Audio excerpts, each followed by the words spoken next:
The text chats tends to have like a bit of a delay anyway. Let's see. Okay. Is this the Thanksgiving one? Yeah. All right, let me click in and see. Anyway. Let's see. Is this the Thanksgiving one? Yeah. Let me All click right, in. so I can hear your audio now, feeding back. Yeah, sorry. My microphone is right next to the is right next to the my speakers. So Makes sense. All right. But yeah, it looks like it's working pretty well. And we should both be roughly the same volume on here. So that'll be good. Okay. Let's see if anyone says anything. It's weird. What have you guys done? I can hear your audio feeding back. Yeah, sorry. My microphone is right next to it. Let me try putting on my headset real quick. See if it cuts out the. I just don't want the audio to bleed into them. Yeah.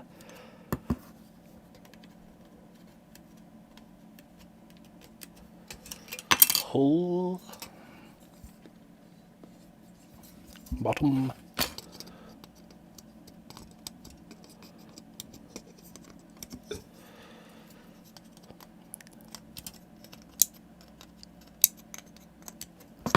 Oh yeah, I should probably spam the link for real proper test. Yeah, I have a microphone that's directional, so it usually doesn't pick up my speakers because they're on either side of the room of me.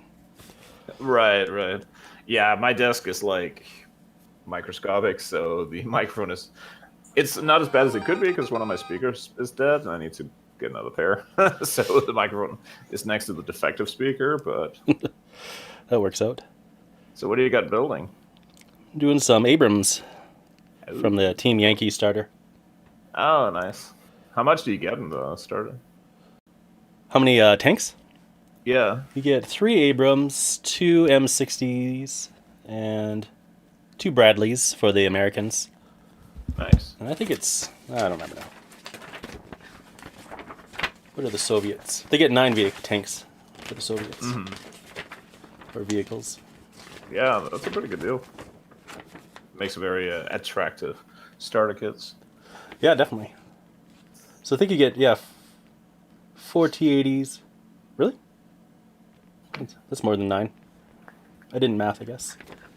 So you got 10 altogether. 4 T-80s. Just say that Canadian math is different. Nobody's going to know anyway. Man, I was hoping the kid was doing, he was getting stuck on some math homework. I was like, oh, I could do that. How difficult could, a 13-year-old's math be, right? And then I look at it, and it's a bunch of, graphs and rotating things around, let's look this up. Oh, no. Yeah, I don't know what's going to happen once my daughter gets beyond grade 2 math. Right? Wait, there's double-digit numbers now? I was not prepared for this. Yeah, I didn't do so well the first time around. Let's see what happens. Are you guys having virtual learning, or are they back in school? Or? Yeah, they're back to school for now. Oh, okay. We'll see how that goes. Yeah, ours has quarter of the class, I think they said, are learning remote. Well, that's not too bad. Yeah, I think with illnesses, they'll keep the kids home, so they're probably running just over half. So roughly maybe 12, 14 students. Oh, okay, right. Yeah, he's in a smaller school this year than we've usually had, so they're a little better prepared, I think. Nice. Yeah, they got the online stuff set up, so we're just waiting for the bomb to drop. Yeah, it's kind of inevitable, but, It's gonna happen. Just when, not if. Right. Better to be prepared. Yeah, they've had an outbreak in my daughter's school, so that means 2 or more people have had COVID now in the same period. We've avoided it so far, but it's pretty much just counting down, so we just figure we're not going to take the chance. I guess the way they do it is every 3 months you can choose to switch. So we're going to see if in November, everything is better. It won't be, but it could. It's true. Who knows? Things have changed a lot in the last 5 months, so. Yeah, it's so bizarre. I was talking to the kid the other day, and he was like, as we were walking outside, it's like, yeah, it's so weird because like you can't see that anything is going on. It's true. The biggest change in my neighborhood is that you see more kids outside. Mm-hmm. The old people say it's great. So the neighborhood was pretty empty for the most part. Yeah, And we then finally got to my tabletop RPG game had been on like hiatus for like 9 months now, pretty much like all year. Like we had started in the spring playing Pendragon, and then it just got like torpedoed because the friends we played with have a toddler, so they didn't want to take any chances, which is fair. So this weekend they were like, why don't we just like meet in the park? Yeah, perfect. So yeah, it was actually kind of cool. Like nobody was there, so we just it was like a really tiny park. It's like an oversized backyard, but we had it to ourselves. The kid could run around, and then we just sat and played games. It was pretty good actually. Yeah, it's really great. Outside time is really good. Yeah, it just felt nice to like do something that felt kind of normal, you know. Yeah. Like I think we were talking about this on the Discord the other day, but there's a big difference between not wanting to go do stuff and then not being able to go do stuff you didn't want to do anyway. Yeah, exactly. That's how I felt when it first hit, the lockdown. Yeah, I was like, Ooh. So what are you doing for camo schemes? Sorry. I think I'm really liking what they did here with Patton. Mm-hmm. So I'll probably mimic that one. I'll talk to the guy though first, and I'll see. Yeah. How he Oh, you're feels. painting someone else, or? Yeah. I'm building a friend's tanks because he wanted them built, and I had time on my hands, and I like building tanks, so I got a lot of tanks to build. We got the starter set and the tanks, the traditional one with the two Panthers and the Shermans, Right. and then a whole bunch of like expansion sets. So Yeah. I'll be doing this It for a don't while. look like they're too dirty kits as far as like mole lines and. No, all the tanks are pretty good. I haven't seen anything bad yet. That's for sure. Yeah, it's certainly a lot better than trying to do like the actual model kits. We have like the individual track links and all that. Did you ever do like scale modeling? No. Gunpla is the closest, and still, Oh, it's okay. pretty much like That's- this. Yeah, they're usually meant to be. I think they're aimed at like a younger audience, so they're a little less like awful. Yeah. I wouldn't mind getting the more advanced Gunpla kits, but I haven't gotten around to it. I can't find one I actually want to get because they're usually out of stock, like the master grades. Yeah, I guess normally a lot of that stuff is imports anyway. Yeah. The model shop where I live have a surprising amount of like Japanese kits and stuff. It's weird because it's like they're kind of the main gaming store where we live, but they're primarily like model railroads and all that stuff. Yeah, So it's all like super old geezers. the model store by my house. It's within walking distance, which is nice. It's they're well stocked with Veho, and they got some of the Zvezda 100 kits and like a ton. There's a ton of tanks and lots of trains and RC stuff. Yeah, I almost got like every time I go, I keep because they have a ton of those like big like 135 scale figures, and I keep looking at them as like I bet I could get a game out of those because they're like they're really large, they're like super detailed. They come with like they're basically like buying like GI Joes because they come with like accessories and stuff. Yeah, that's pretty sweet. So yeah, I look at it and it's like I could fit like 4 of these dudes on my table. That's it. All right. Yep, the big old GI Joe battle. You just need to get yourself an oil rig or something and have them fight it out. I don't know. Yeah, that would be pretty badass. Some of those old like GI Joe vehicles. Yeah. You can never afford any of those. There was always like the rich kid who had like all the tanks and planes, and everyone else had like just some guys. Oh yeah. I had divorced parents, so often I would get a one-upmanship for presents. Get one really big, cool kit for Christmas. Nice. Benefit a little bit because my grandma decided that whenever my mom said I couldn't have something, that meant 100% we were going to the store that weekend. Oh yeah, Grandma. So that's how most of my Warhammer and like AD&D stuff came about at the time. Nice. So she was kind of a terrible person, but terrible people can be good for you too. Yeah. Yeah, I had a great grandmother who was like that too. No way liked her, but she'd always take us out to do fun things. Just like happiness from spite. Yep.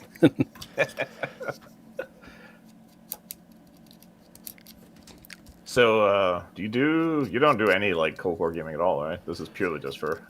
Well, we want to get into Team Yankee.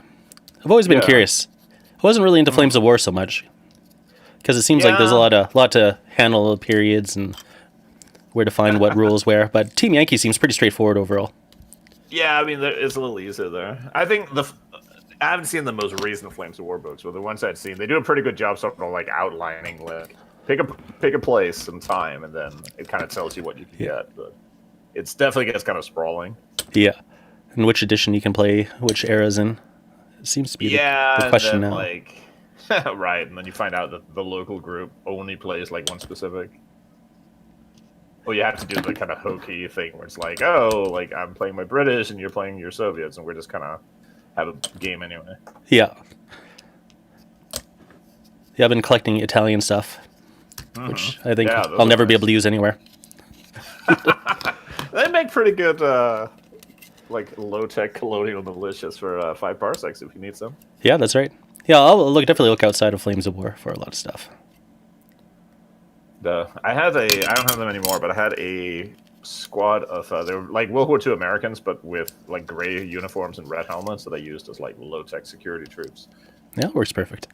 So, well, they have that like like 60s sci-fi look where they clearly just like raided a bunch of World War II kit from like the studio. Yeah.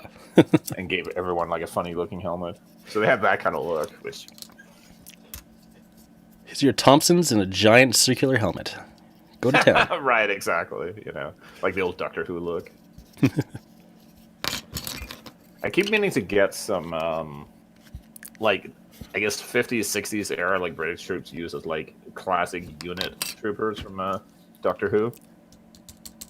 That'd be a lot of fun. So, yeah. There is actually it's like an unofficial game, Doctor Who miniatures game, that's really cool.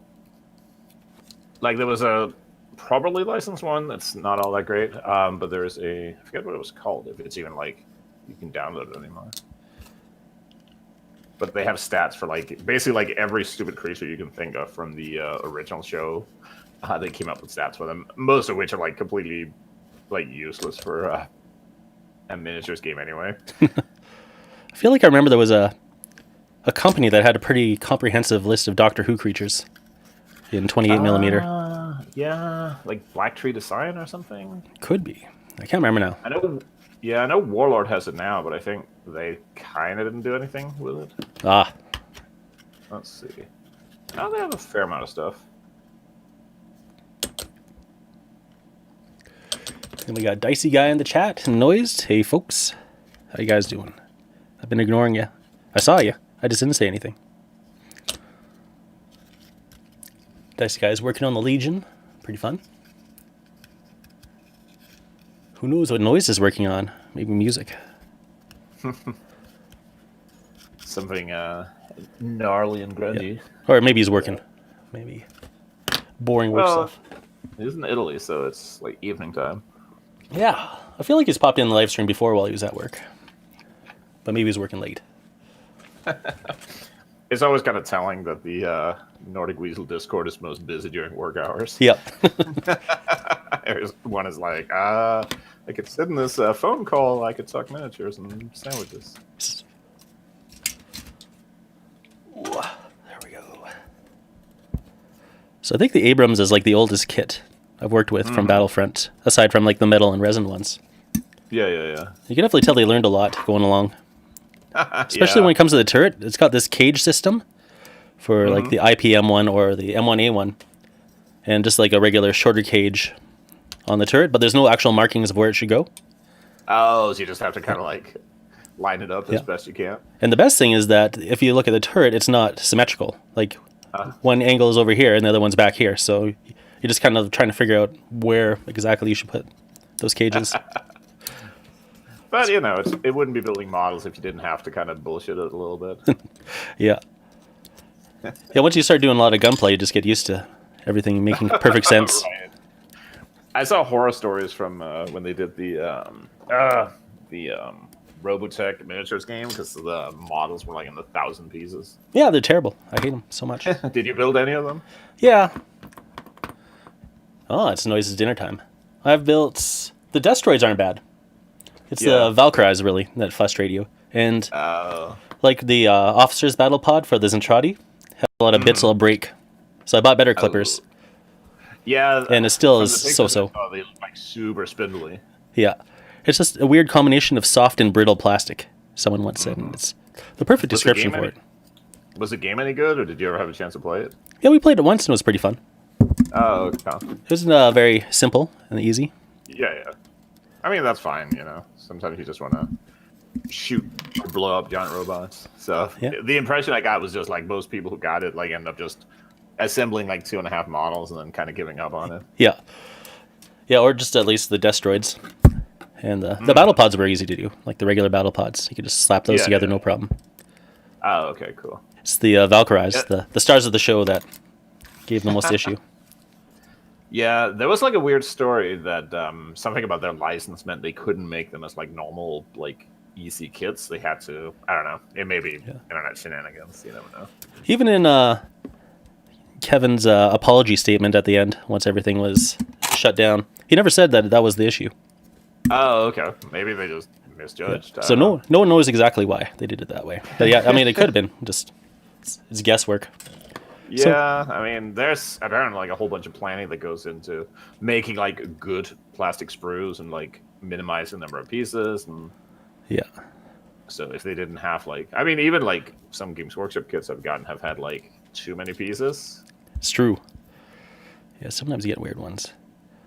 Yeah, if they had had a simple miniatures, like even just like boring plastic of PVC ones, or like a snap together kind of. Yeah.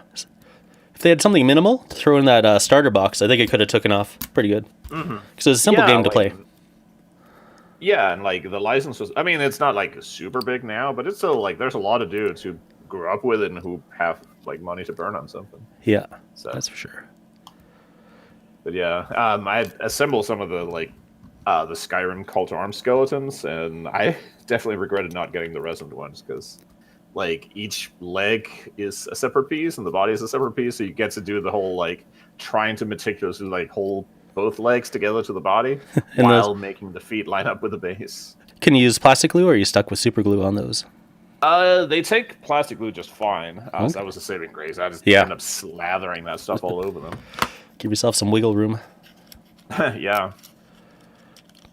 All right, this one. But man, yeah, sometimes plastic kits make me miss just metal figures. Yeah, some people really don't like the metal figures for some reason. I don't know why. I mean, aside from Infinity, everything's pretty simple. When it comes to metal. Yeah, I don't know if it's or just, Battletech. Like I know that it's easier to like convert plastic, but most people don't do that anyway. Yeah.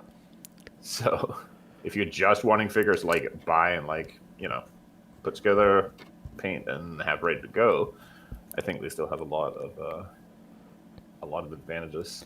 Yeah, the super simple metal figures are where it's at. Yeah, that's one of the joys of like 15mm, because it's just one dude sticking on a stand. Yeah.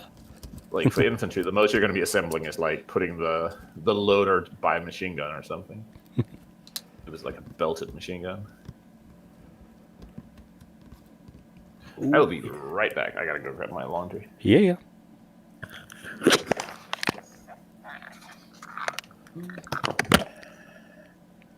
All right, so far so good, everybody. Noise is gonna do some dishes. Dicey Guy is Dicey Guy. Are you gonna live stream today, Dicey Guy? Or what were you saying? Was it your kids? Basically, you can't live stream because of your kids.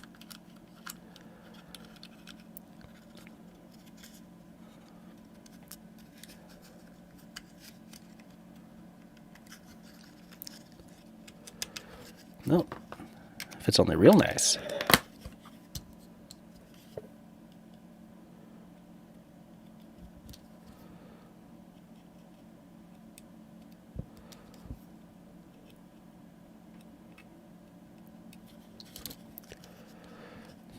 So the next thing I need to experiment with.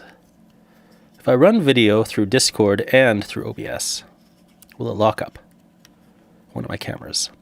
Or would I need a dedicated camera to show what's going on in the Discord as well as live stream?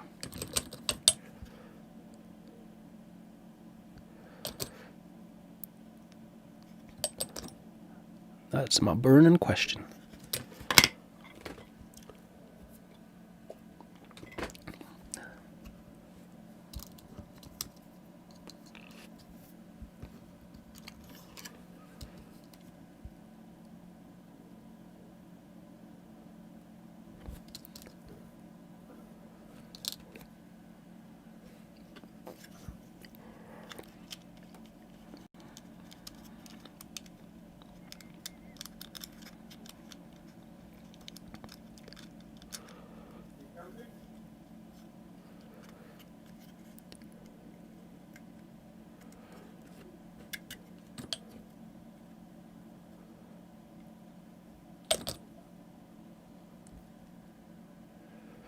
Today is not going to live.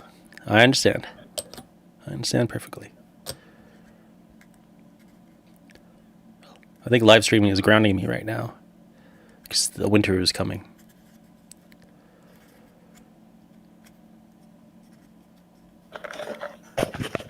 Yeah, there we go.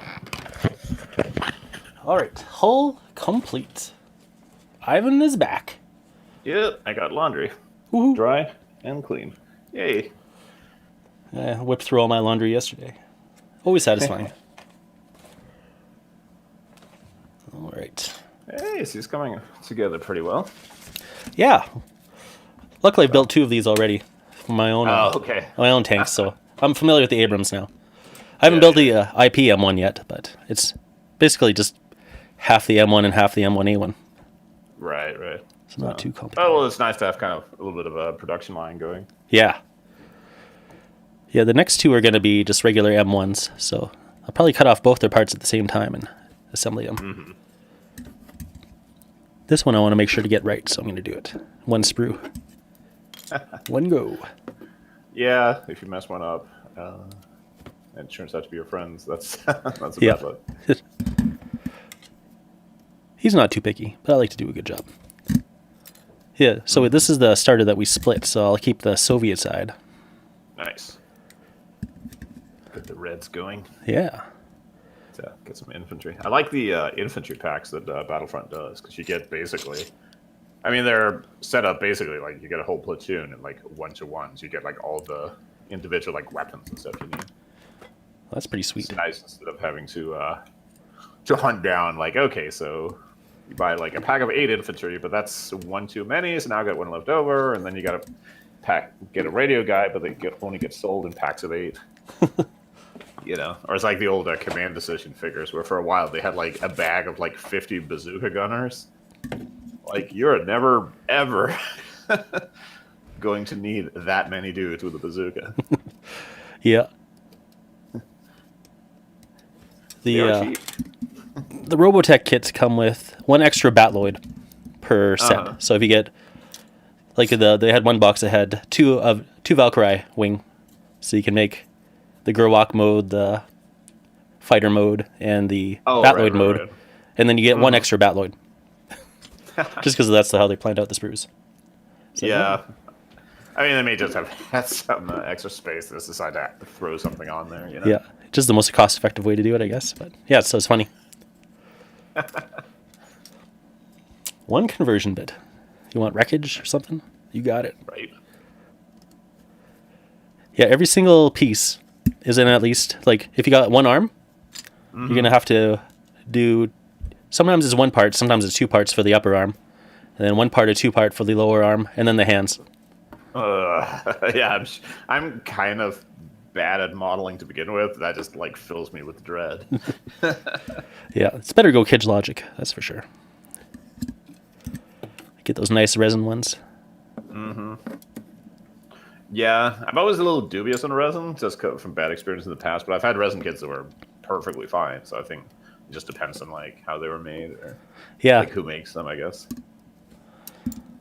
Yeah, the Kidge Logic stuff is really nice. Sometimes in shipping they'll break, That's the biggest Yeah, downfall. like it's kind of fragile. I've had what was it? The Games Workshop resin stuff was called Finecast or whatever. Like every single time I tried to buy that on eBay from like figures that were just around during that era, it's always arrived like broken. Yep. And like within like tons of like packaging and stuff too. Yeah, just if it's known as being shipped, it's gonna break. Yeah, I can't imagine like back in the day when we played Warhammer, and this was like second edition era. Like I just had my army in like a box, you know, with a bit of like paper towels like stuffed in there to prevent them from scraping each other. But Yeah, you know, like it just kind of rattled around, you know. And that's mostly so how I do it. I don't invest in battle foam for the most part. I ended up with some, but Yeah, it seems really nice. But the old box with some cloth in it works for me. Yeah, we had the we're all kind of broke kids, so any dollars that went to any other accessory like that was dollars that didn't go to your Space Marines. Pretty much. You gotta invest wisely. I know. The Marines will take it. We had a friend our friend's little brother who wanted an Orc Dreadnought. Do you remember the old Orc Dreadnought model? It's got kind of like the barrel shape with legs on it. Yeah, that guy's pretty cool. So he ended up like kit bashing one from a roll of toilet paper painted black with the Orc runes on it, and then with like legs and gun arms like glued to the sides of it. That works. It looked surprisingly good from the other side of the table, and surprisingly terrible when you looked at it up close. Yeah. It's classic. So, heck yeah. But he never got to take it to a competition. Oh. So we never found out if it would have flown in a tournament. Yeah, I couldn't imagine playing in an official GW tournament. We did a bunch back in the day, but I don't know if it's like completely different nowadays. This was in Denmark, and there was a series of like sort of semi-sponsored events. So Games Workshop would send like a guy over, you know, like Gavin Thorpe or Tumas Pyranen showed up as a guest. So we were sort of sponsored. It was kind of fun, like at the time at least, because it wasn't like super cutthroat. It was just people who were like, they were serious about the game, but like, you know, like people showed up with like seriously painted armies, and you know, you still got scored for like army composition, so you couldn't like go too crazy with the builds.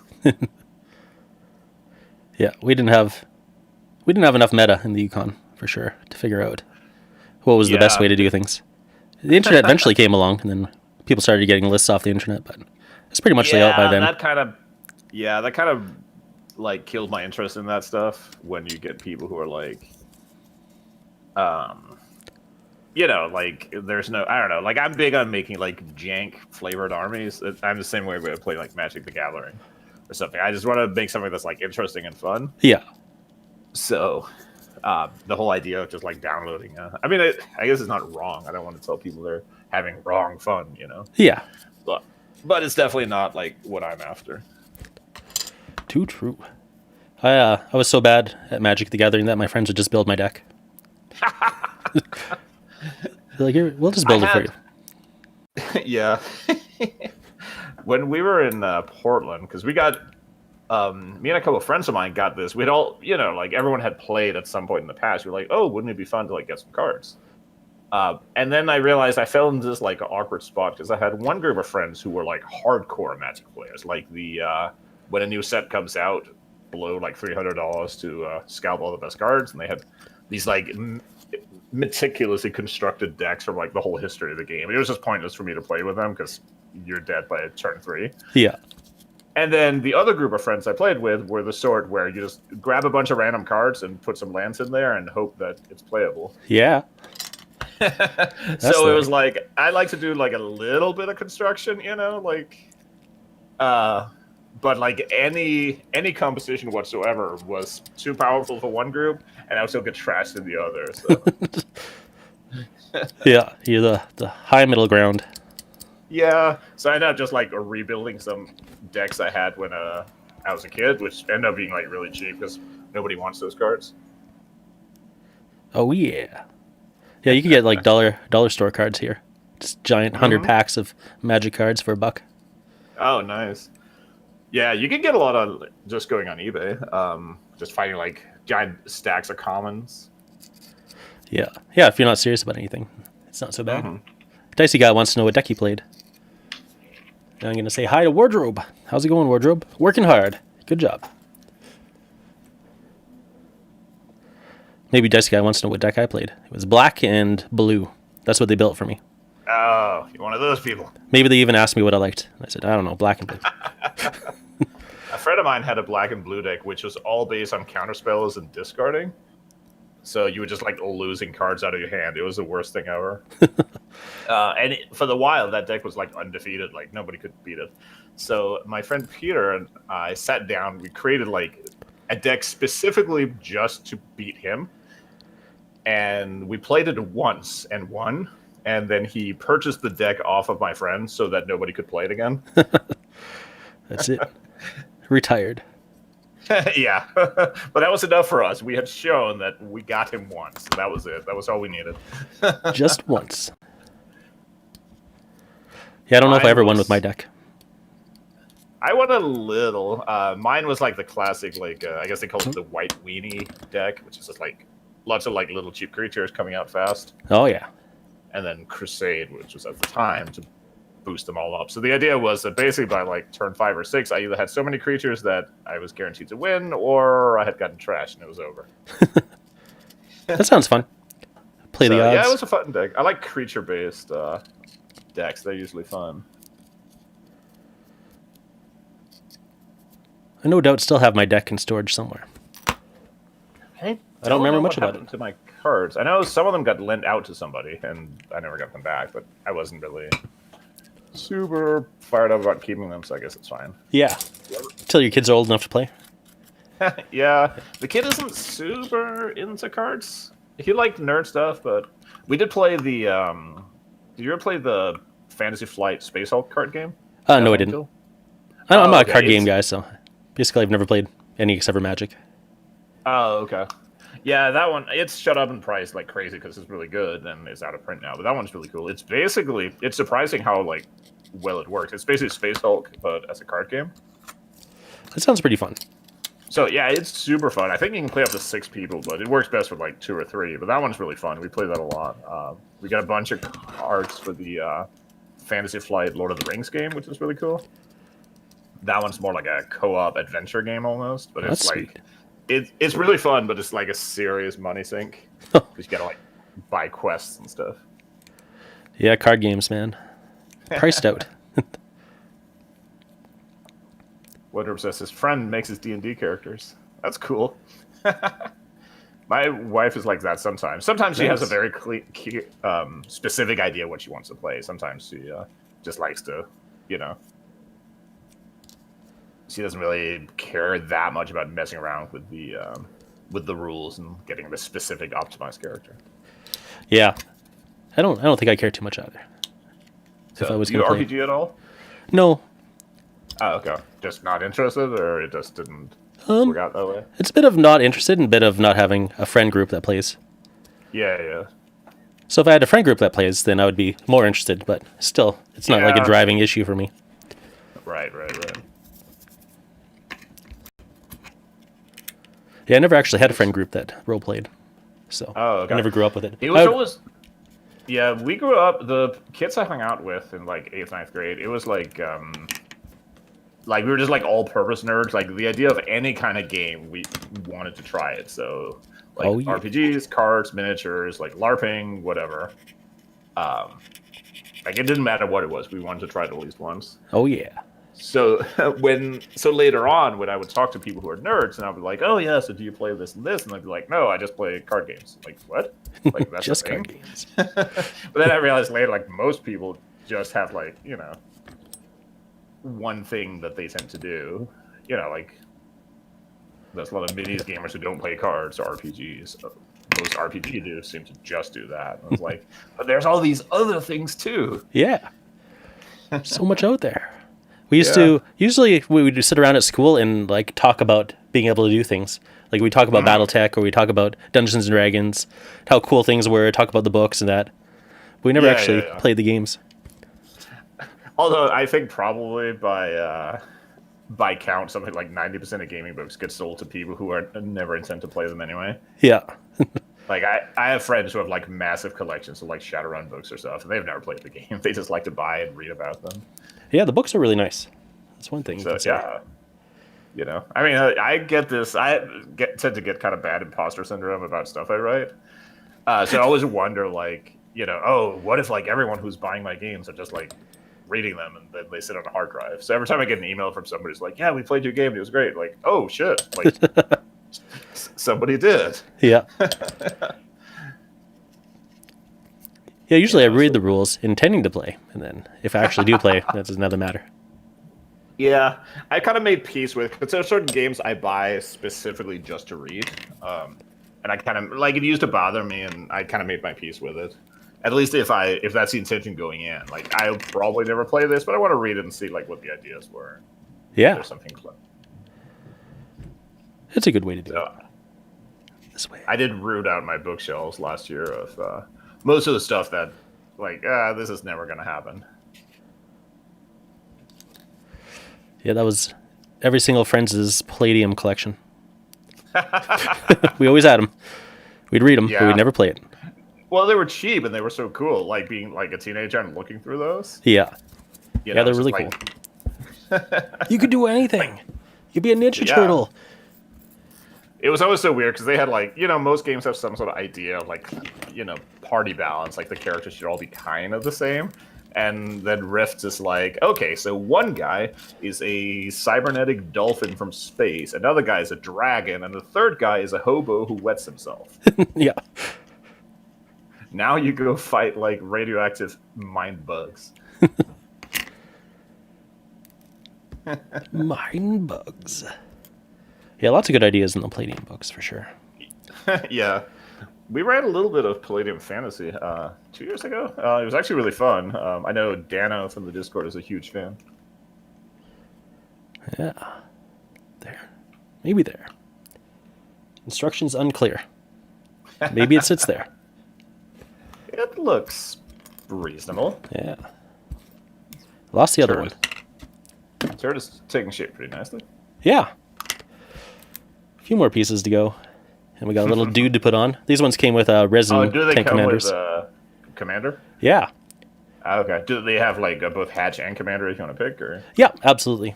Usually a couple cool. of varieties of hatches too. But this one Nice. just has the closed and the open. What's going on in chat? Star Realms? Ooh, I don't know anything about Star Realms. Crazy guys, like I played Rift 30 years ago. Like that's everyone's story with Rifts, I think. Yeah. It's actually a game I wish I had found when I was younger, because that would just have like blown my mind. Like every page is just like another crazy thing. It's like, oh man, look at this. Yeah. Yeah. It's like they have a tank that's a flying skull. Coolish. You know. They're so cool. Oh wait, they're the bad guys. Oh. Yeah, I was like, oh, they're all like basically like space Nazis. Yeah. That's not fun. Except they're not really space Nazis because they're not in space. But yeah. If they were in space, they would be space Nazis. 100%. I was kicking around an idea for something, and I keep pondering if there's like enough to hang it on. So back in the day, there was a, you know, the Wolfenstein and Doom like video games, right? Yeah. So there was this set of, somebody had done this set of like mods for Doom that let you replay Wolfenstein, but in the Doom engine, called Wolf and Doom or something stupid like that. And then people had taken that and turned it into a space thing called Astrostein or something dumb. So it was basically like Wolfenstein in space with like, and I keep thinking like somebody should do something with that. Wolfenstein in space. Yeah, I can't see reason not to. Didn't play too much Wolfenstein. We played a bit. Yeah, so you do like... but they're fun. Like your characters are the resistance or something, so you have to scavenge for like space weapons, and you get to paint up a bunch of like stupid space Nazis to waste, and like it feels like there's a game there, you know, like a 5 parsecs hack or something. You gotta fight the space fascists. I know, and who could feel that bad about it, you know? Nope, no. It's guilt-free. All right. So where do they connect? About here? Wardrobe is commending your speed at building. Oh, thanks. This is the trickiest one. I want to do this one first, but I needed to talk to the guy whose tanks they were just to make sure the builds he wanted. Because I want to get the hardest ones out of the way. Because I'm not building any helicopters, so I don't have to worry about those. Yeah, are they more difficult? Oh, yes. They're very frustrating. Yeah.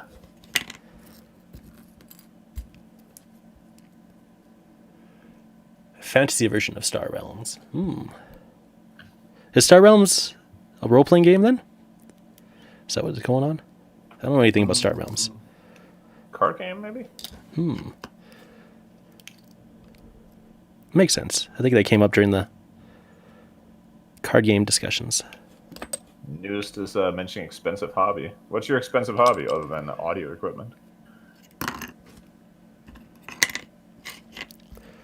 That's definitely got to be pricey. Yeah.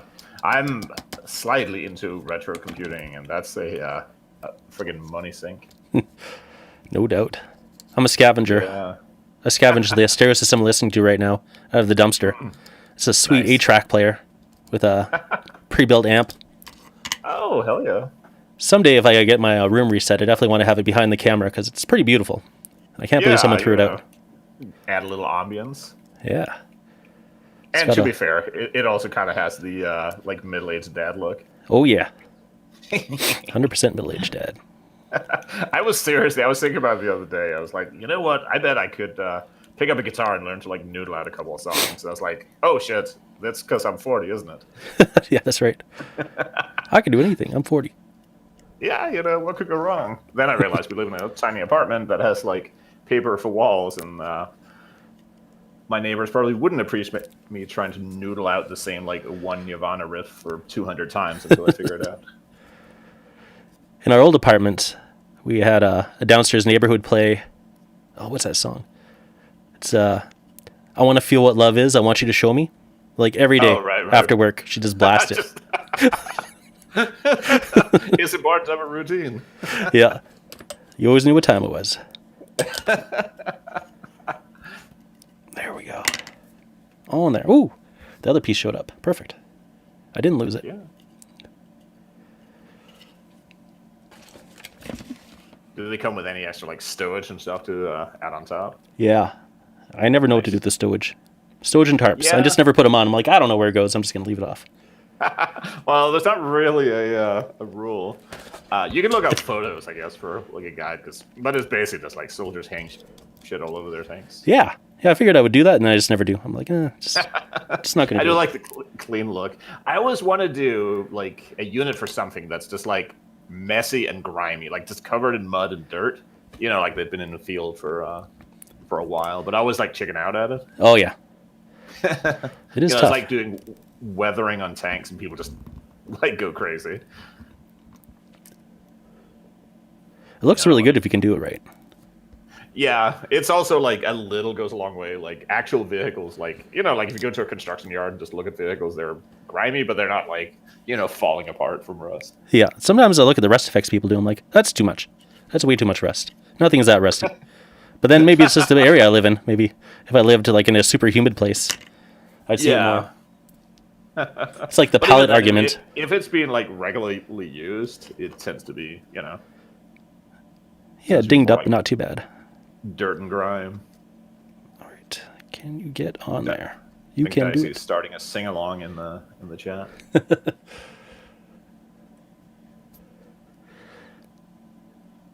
It's a magical song in my heart.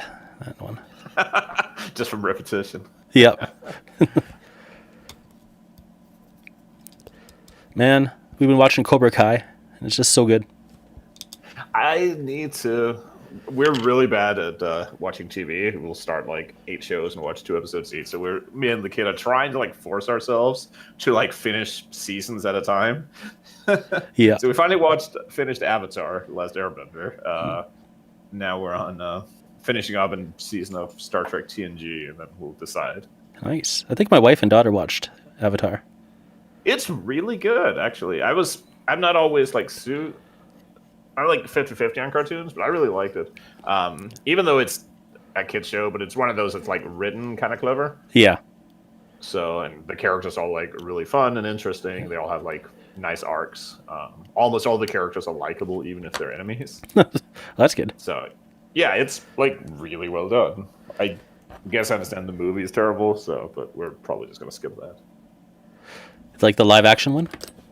Yeah, I heard it was pretty bad. Yeah, I don't think I heard anything good.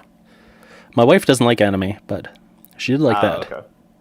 And she likes. It's kind of like it's sniffs of anime, but it's not too like Japanese sounding or Japanese feeling. Oh, okay. Yeah, like I don't know, like I have a pretty soft spot for like stupid anime humor, but a lot of people just get turned off immediately by it. Yeah. Yeah, it's what you grew up with, I think. That way. Yeah, or it's just being like really dumb, I think in my case.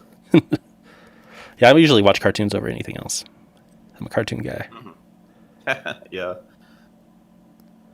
Yeah, I remember as a kid, because, like, cartoons wasn't on except for, like, on the weekend. But some of the places where we lived, we were lucky we could get, like, Swedish and German television, and they had cartoons all the time. So we couldn't understand a word they were saying, but we could watch the cartoon. So to this day, I have no idea what, like, the Smurfs are about. Yeah. Even though I watched it incessantly as a kid. Yeah, I have no idea either. I don't think it was about anything. This Gargamel, and he wanted to eat them, I think, or just kill them. Maybe that's okay. So maybe I figured it out just from watching. Maybe he didn't want to eat them. I'm not sure. I didn't know exactly why he hated the Smurfs. Yeah. Maybe the cat wanted to eat them. Maybe that's it. The cat did want to eat them. I remember that. But I don't think he ever got to, because I guess you can't put that in a kid's cartoon. No, not that version of Smurfs. Gotta wait for the Michael Bay reboot. Good grief. I mean, everything else is getting rebooted. That's right. That craze kind of has died down a little bit, it seems. Mostly, I guess, movies died down, I guess. Yeah, it's movies. Like, it's weird right now, because there was a whole bunch of stuff that was, like, supposed to, get ready and, like, go out into theaters, and then, you can't go to theaters. Yeah. We watched that U-boat movie, Greyhound, which I guess was, like, ready, and then COVID hit. So Apple ended up, like, buying the movie and put it on their streaming thing that nobody watches. But the movie's really good. It's like Tom Hanks fighting U-boats.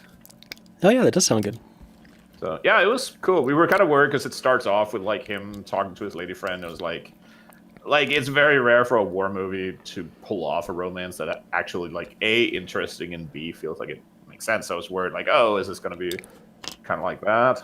Pearl Harbor? But then that was just, like, a 2-minute, like, setup for the character to remind us all he's human. And the rest of it is just them, like, sailing and shooting at a U-boat and doing Tom Hanks looking serious. Good times ensuing. Yeah, it was really good. If you're into war movies at all, it's worth a watch.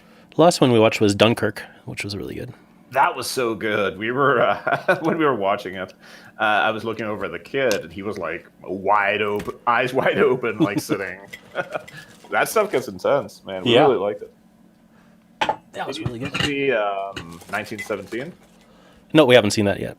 Oh, okay, that is so good. It's almost like a weird, like, dreamscape movie. It's like the cinematography alone is, like, even my wife liked it. She hates war movies.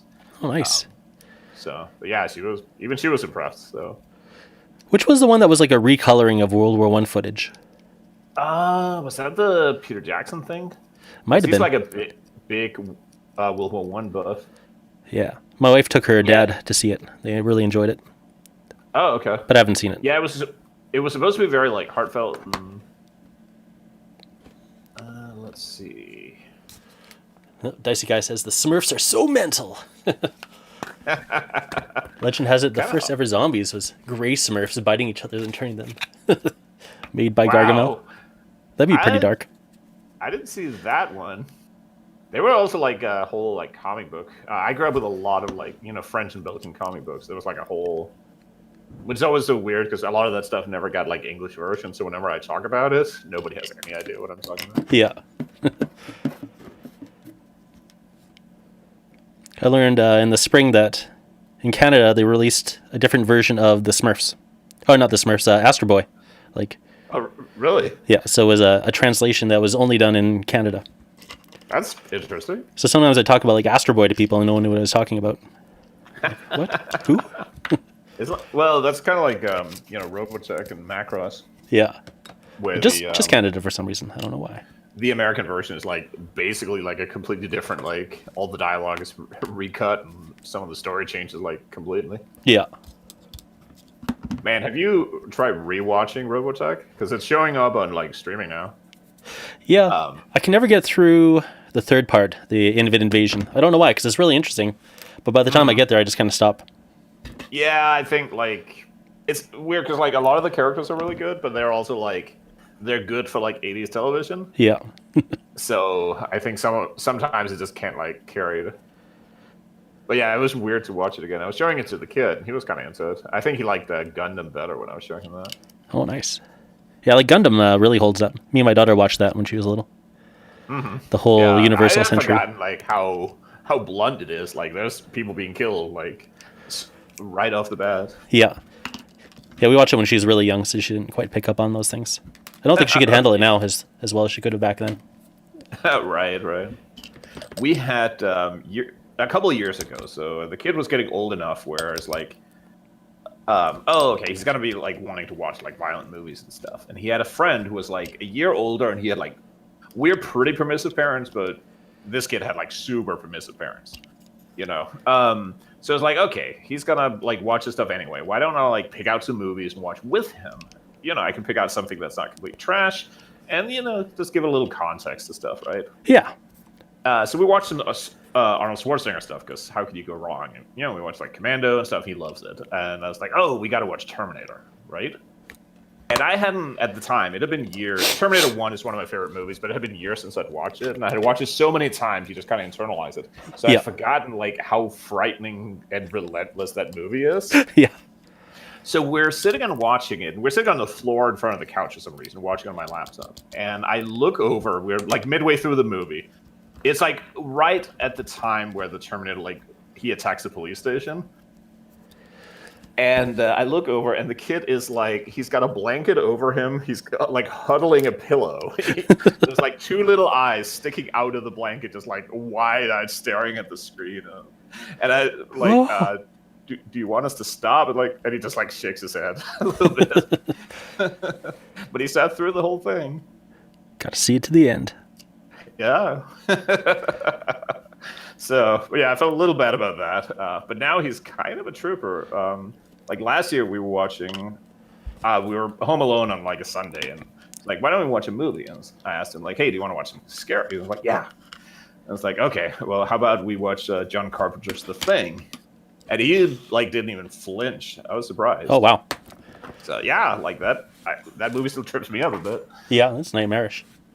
So I think the one time he flinched was the part where like the guy like goes to do CPR or something, and like the dude's stomach like eats his hands or whatever happened. Oh yeah. Yeah, it's such a gross movie. So, but yeah, man, he got a little tense when we watched. Have you ever seen Screamers? It's an Australian sci-fi film. Maybe. What's it about? Buzzsaw robots and no. It's like on a little mining colony, and they've had a war, and they have these like autonomous robots with buzzsaws on it that like dig out of the ground and like chop you up. That's pretty scary. Yeah. Yeah. No. So yeah, it's weird because it's kind of like a low budget film, but it's so cool. It's well worth like if you can find it. I don't know if it's on streaming somewhere. Yeah, it might be. So yeah, it's absolutely would be super gameable. And it has what's the guy's name who played RoboCop? Peter Cushing? Something? No, not Cushing. I think so. Wellen? Yeah, I think it starts with a W. Peter Weller, yeah. That's the one. So he's in it? Nice. Yeah, it is. Yeah, he's super good in it. Like, it's just a really good movie. The ending is a little flat, but, you know. But yeah, it's well worth watching. It's just one of those, like, 80s low-budget movies nobody remembers. Yeah, I remember I saw an Australian horror movie about rabbits murdering everyone. That sounds amazing. Yeah. I can't remember what that one was called, but it was like one of those things where you see it in the video store all the time, and eventually, like, I'm just gonna rent it. I gotta see. Yeah, like what's the worst that could happen? Yeah. So was it actually good? I don't remember it being good. I don't remember it being bad. What are the odds of it being good? Yeah. I watched it all the way through. Although that's kind of Australian. Like, we live on a continent that's full of like terrifying poisonous animals. So to scare us, we have to have a movie about like the most harmless, innocent animal possible. Yeah. The invader.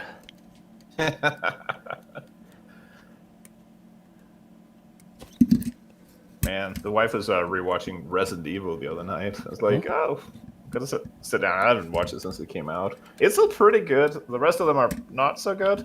The first one, I think, holds up pretty well. Yeah, I think I remember the second one being all right.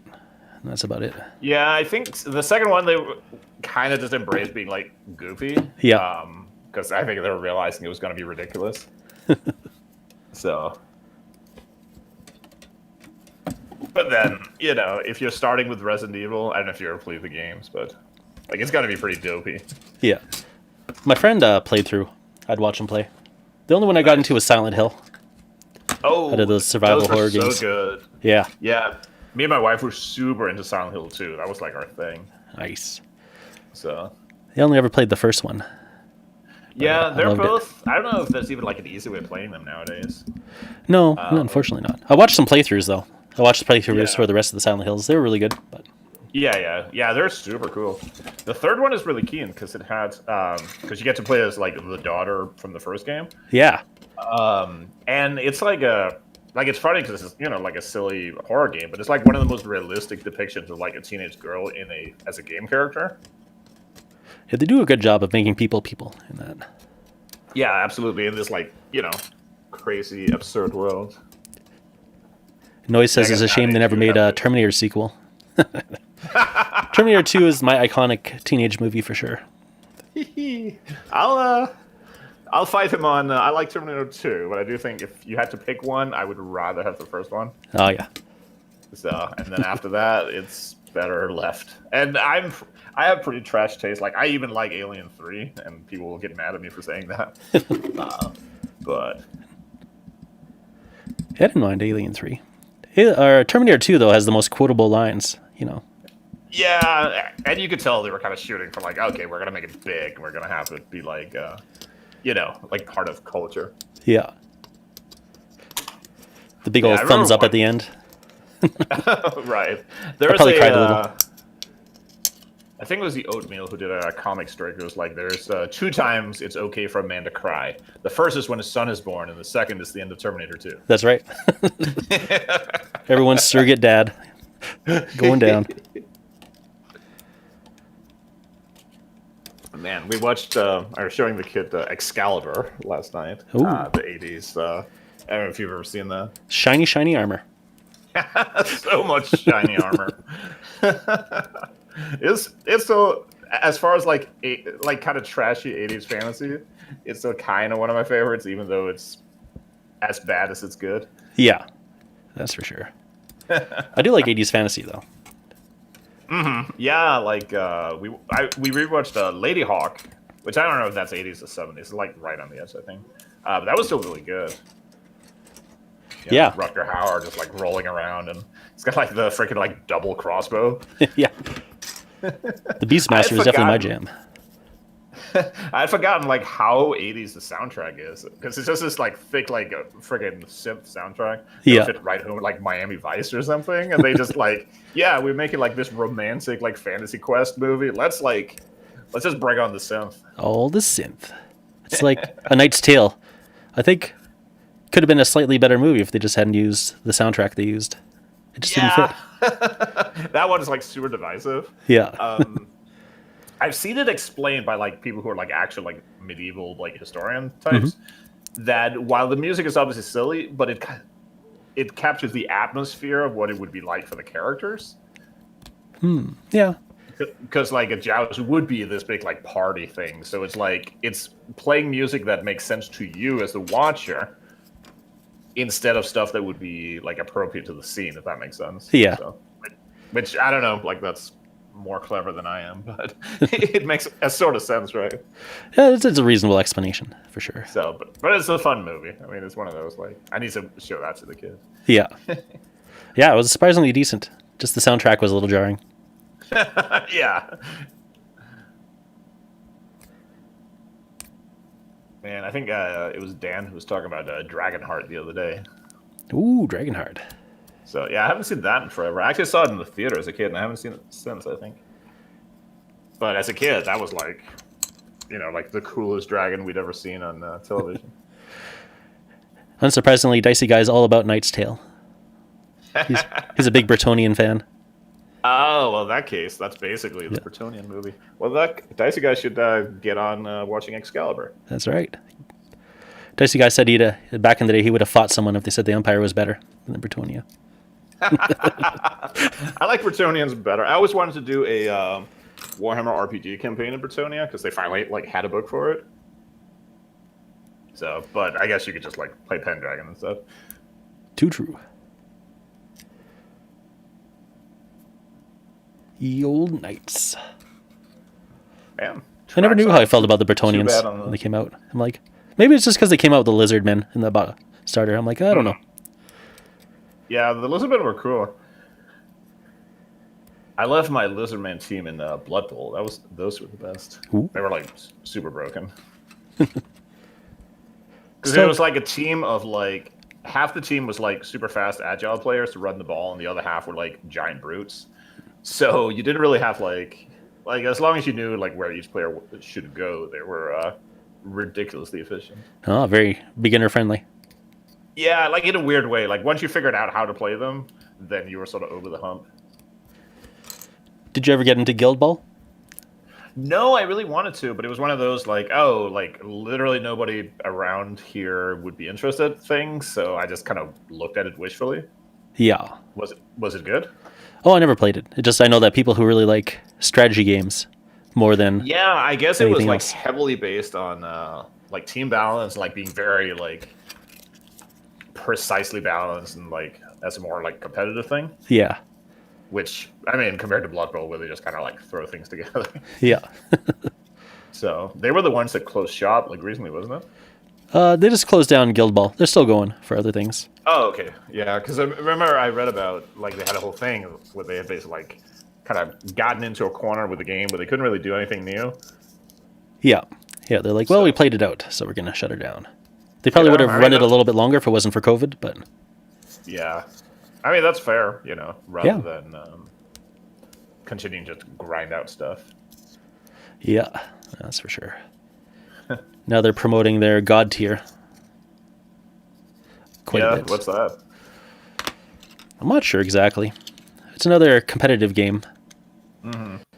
Have you played Aristea kind of thing, where you're on a board and you have objectives and teammates that do stuff? Maybe that'll be the next thing. Yeah. So once the warband thing blows over a little bit. That's right. Warbands are over. It's kind of like a warband game, though. But they're very specific. It, obviously. But I do think there's a little bit of hot balloon going on. Everyone is trying to knock one out. And I think in a couple of years, a lot of those are going to kind of fall by the wayside. I think the Rangers guy is going to be around.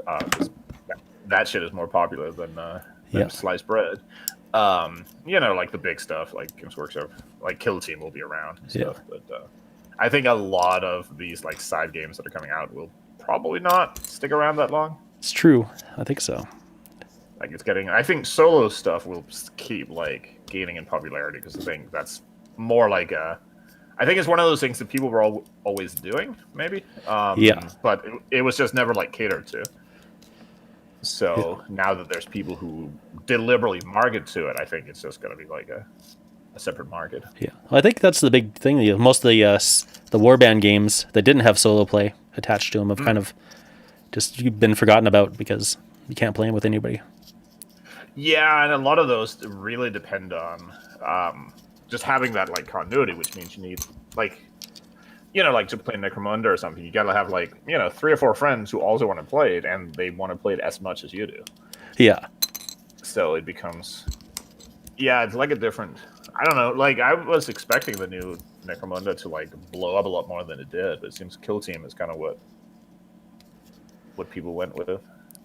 Seems like they kind of messed it up a little with confusing folks about what you need for what. And yeah, and I guess the rules were kind of rough. Like they just needed like another draft, which makes me feel better when I fuck something up because it's like, oh well, you paid like $80 for the box game, and that had more errors. Yeah, and you couldn't even really play the game.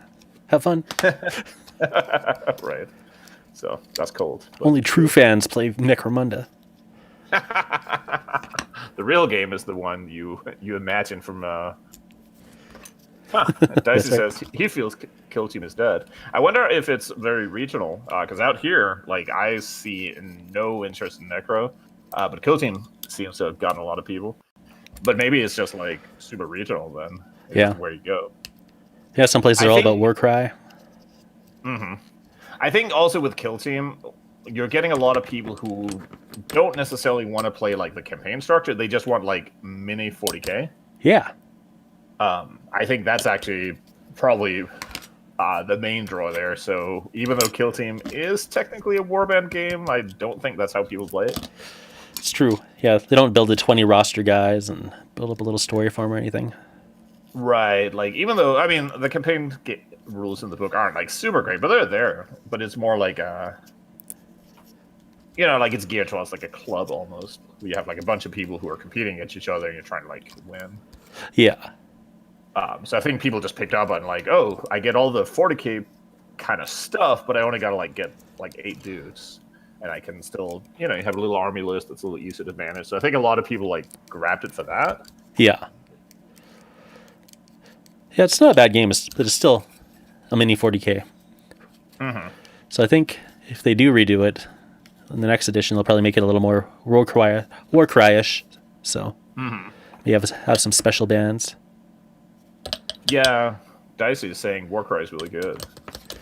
Yeah, people love it. I haven't had a chance to play, but it looked really cool. I had a friend of mine who was like super into it, but we didn't get a chance to ever do anything with it.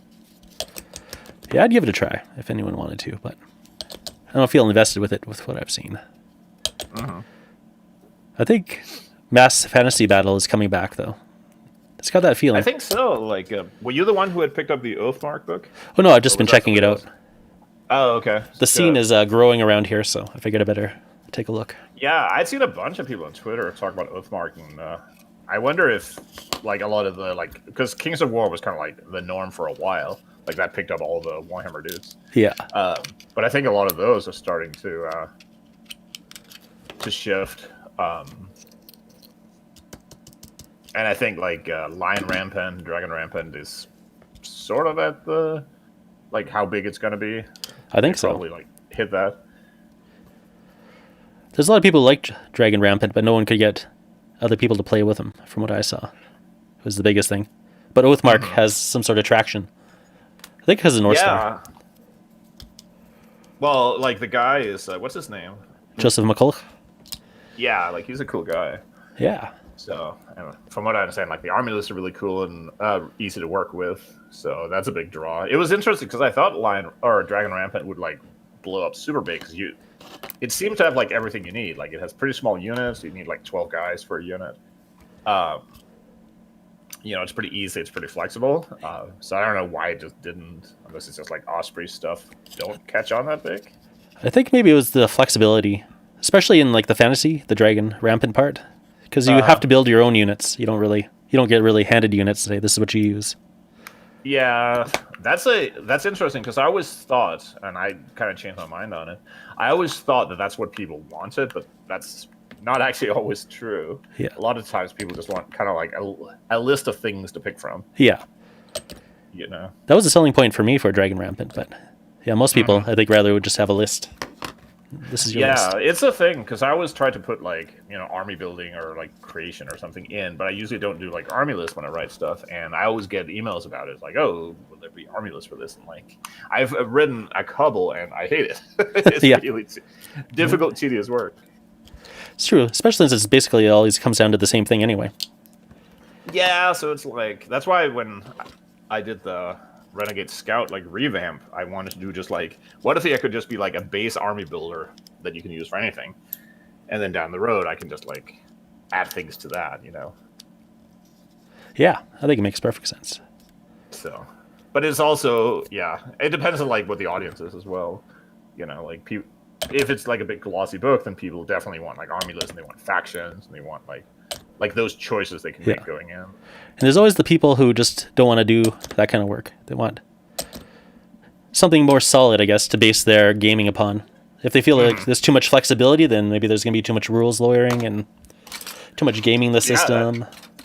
Yeah, that's very possible. It might also just be like, what's the word? Like analysis paralysis. Yeah. Which I actually just like saying because it sounds silly.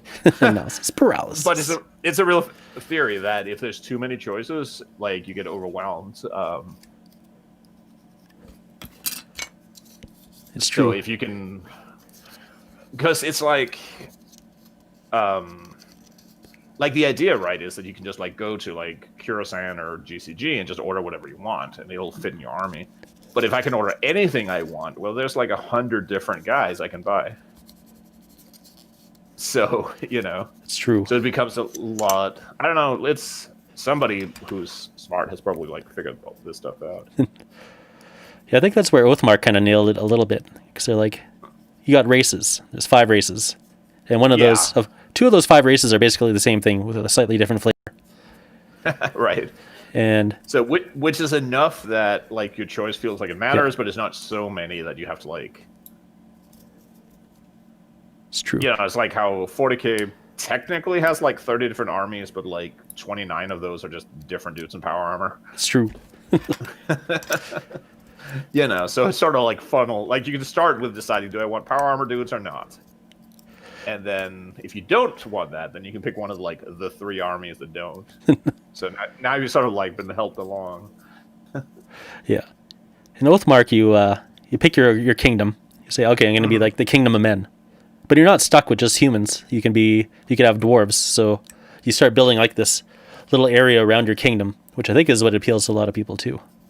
Yeah, so you can recruit from different units. That you can like, so you have flexibility without like it being completely open. I think that really appeals. Yeah, so you still got your core that you have to build around, but then you're like, but I really want to have like some elves with dogs, so you can do that. Yeah, so. Or you could just do vanilla and be like, no, all humans, all the time. Yeah, I always like mono armies, but sometimes it's nice to just have like one unit of like some other dudes. Yeah. You know, or dudettes. It's true. Equal opportunity. I always like the multi-kingdom kind of aspect, so that appealed to me. Yeah, and I mean, you can match them up, you know, in a bunch of different ways. So you have a lot of potential armies you can put together without it being super overwhelming.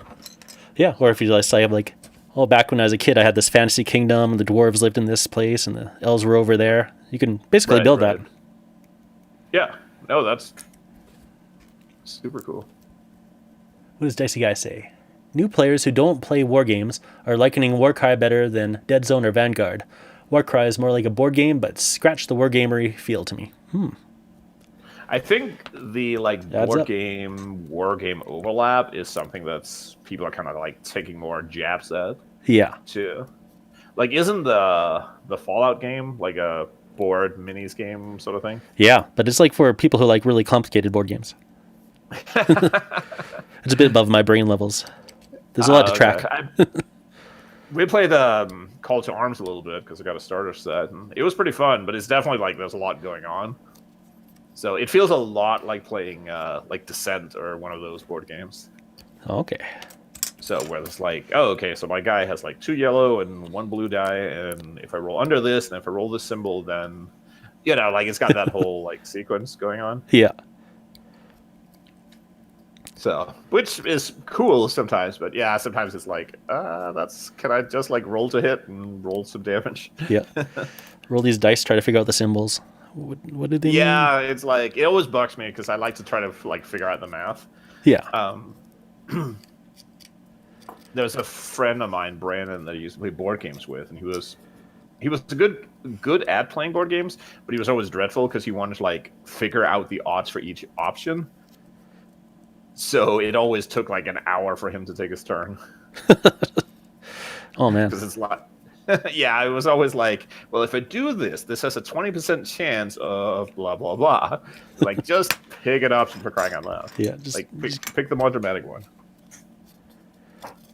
Go for flavor country. Right.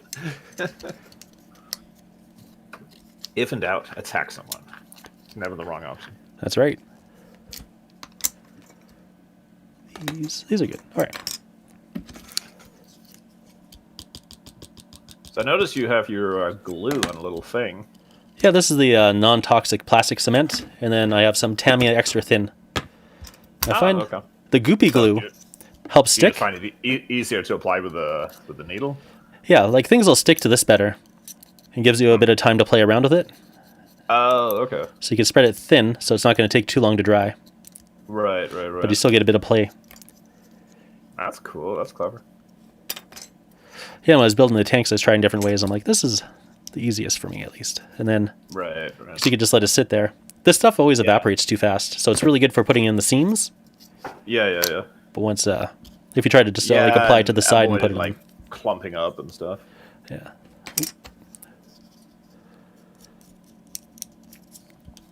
Watching all the mold lines and stuff and sprue bits get removed is like a visual ASMR, I think. I think people like it. It's very relaxing to watch. My wife always says it's ridiculous watching my giant hands do tiny little work.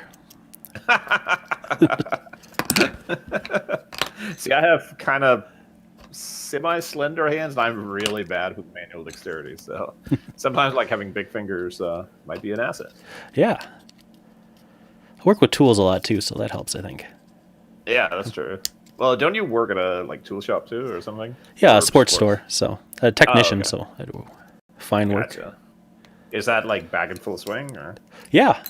It only shut down for just over a month, like a month and a half. Oh, okay. For some reason in my head, you had been out for a while. Maybe I was mistaken for somebody else. I think so. There's definitely someone out there who's been stuck out of work. So. No Yeah, way. it's kind of rough, but. Yeah, we're rocking the part-time still. Mm-hmm. Just enough to keep from going crazy. Well, there's needing a paycheck, and there's needing to like be away from everything. Yeah, that's right. For a few hours of the day. Yeah, the government was doing payments if you couldn't go to work for whatever reason, like if you had COVID or were getting tested. Yeah. And they'd give you more money than I could earn if I just went to work. It's like, damn it. A friend of mine had from Georgia had that where they got temporarily shut down because he was at a like catering thing, and the unemployment money was actually more than the people were paying him because the place he worked at was really low. Yeah. So, which maybe was unintentional, but It's awkward. but but after that he decided like so it's gonna quit and go back to school instead. Back to school. Yeah, there's not even any school here. You can like go online school, and that's it. Right. So a lot of Yeah. people I work with are university students, Right. and they're just doing their online classes. It's gotta be rough. Yeah. Although for university, I think maybe it's probably okay. Like it's hard to say because it's not really the same as like normal classes. Yeah. But it's, like I was reading stories of like people trying to do like online classes for like third graders. It was just like pandemonium. Yeah. Because like kids will run around. Somebody starts shouting in the microphone if anyone wants to see their dog, and Who wants to see my dog? just like complete chaos. Does sound like kids, that's for sure. No, exactly. But like, what are you gonna do? Yeah, for ours last year, they just had meetings every morning for like half an hour, and then you get your assignments you have to do for the rest of the day. And you can meet with the teacher like once a week for one-on-one lessons. Yeah, so they started when they started off after this year, where they would have like online lessons for like 2 days a week, and then it would have assignments the other days. And then they realized that was terrible and confusing. So now they just have like basically just like a webcam in the classroom, and you just like listen in. Okay. So, which is, I mean, I don't know. Like, I was giving the kid a hard time this morning because he fell asleep during the math class, and I was like, you know what? I probably would have too. Yeah. I mean, the reason he fell asleep was because he was playing video games last night. But... Oh no.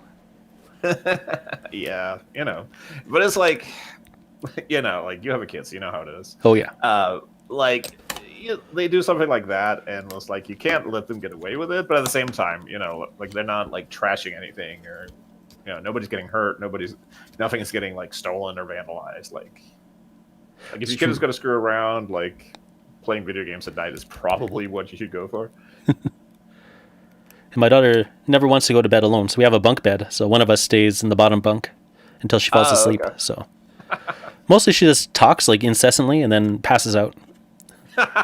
Just like talks herself to sleep. Yeah, basically. It's pretty funny. That's funny. If you had a dog or something, you could probably keep her company. Yeah, that'd be fun. Talk to the dog. I don't know if you guys are pet people. My mother-in-law is highly allergic to every single thing. Oh, okay. Birds, dogs, cats. Fair. We're thinking about getting a cat. Yeah, cats are wonderful. Because with COVID, we can't see her anyway, so we're like, just get a cat. Yeah. And, it'll help ward her away afterwards. Yeah. We'll just vacuum better. Plus, the place she'd be sleeping is this hobby room here, so I don't want a cat in here. Oh, right. So we'll just keep the door closed. Cat stealing bits. Yeah, chewing my dudes up. I knew a guy whose hamster ate the musket barrels off like a whole regiment of troops. Like, just the musket barrels. Yeah, I don't know why. Like, presumably lead is bad for like hamsters, but yeah, just like chomp them off. They all have these like sawn off muskets all of a sudden. Yeah, that'd be annoying. Yeah, a little bit. Our old cat, when she was younger, because we would always play board games on the floor because we had a minuscule table at the time. So we would set up board games on the floor and just sit there, and she would like wait until we went like get a sandwich to get a beer, and then she would find where all the dice were, and she would like lie down on top of them, and then if you try to get the dice out or move her, she would just like chomp your hands. My dice. Yeah, it's like they're not gonna like hatch into kittens. That's not how it works. Cats can often be very protective of birds. I know that we had like a bunch of chicks that my dad was raising, and we had one cat was super protective of them. I don't know why. Oh, that's wild. So if they'd like start making noise because he walked into the room, then he'd like come over and investigate. It was pretty funny. It's like, what's going on? Yeah, I guess a lot of it depends on like if they're not like raised to hunt certain things, they end up like not really associating it as food. Yeah. I don't know. I guess he wasn't a bird cat. Some cats are. We had at the last apartment before we moved.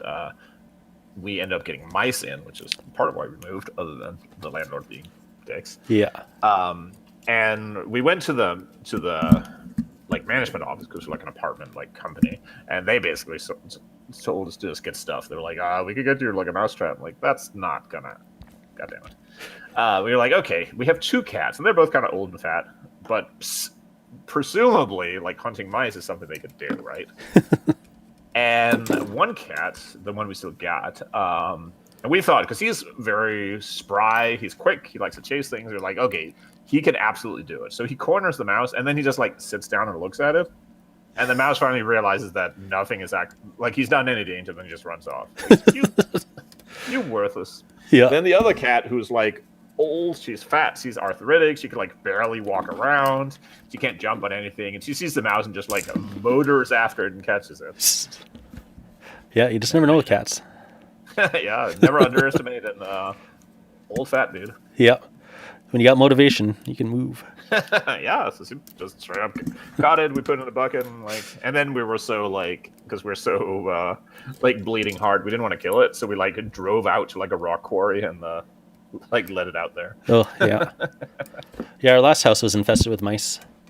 Yeah, we were worried about it because like once that becomes a thing, like we didn't know if they were just like a random mouse that got in because it happened twice. Yeah. Or if it was an actual, because Yeah, those apartments they were kind of expensive, and they were like on the surface they were really nice, and then like everything is actually kind of jank and awful.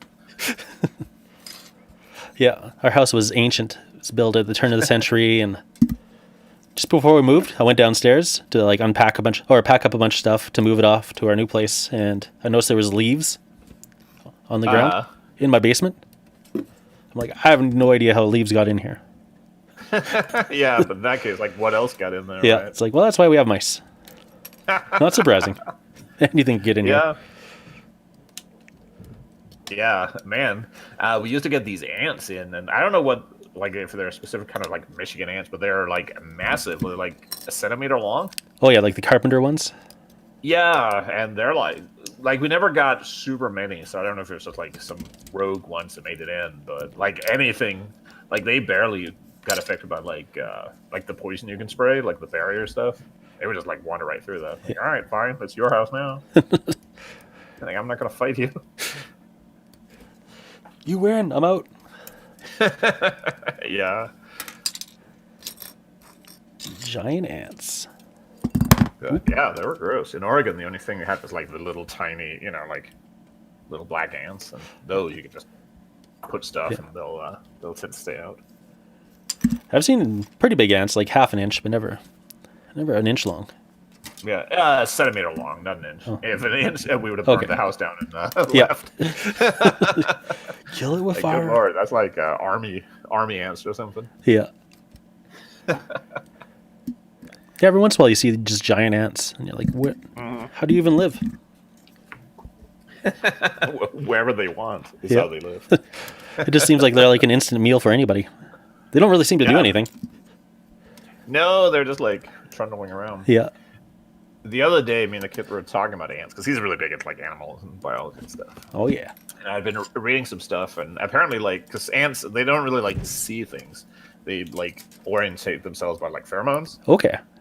So scientists had like extracted the pheromones from like a dead ant and put it on a living ant to see what would happen. And every time the ant would like run into the colony, like the other ants would like grab it and like carry it outside because it was quote dead. Okay. Like, drop it off, and then it would like get up and like run back in.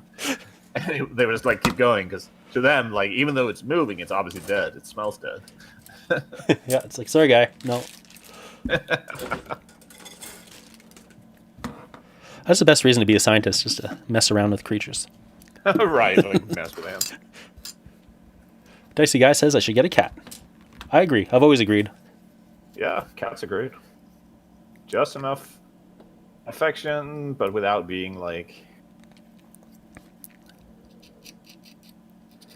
Well, depending on the cat, of course. Crazy. My grandma was a cat grandma, so I lived with a lot of cats.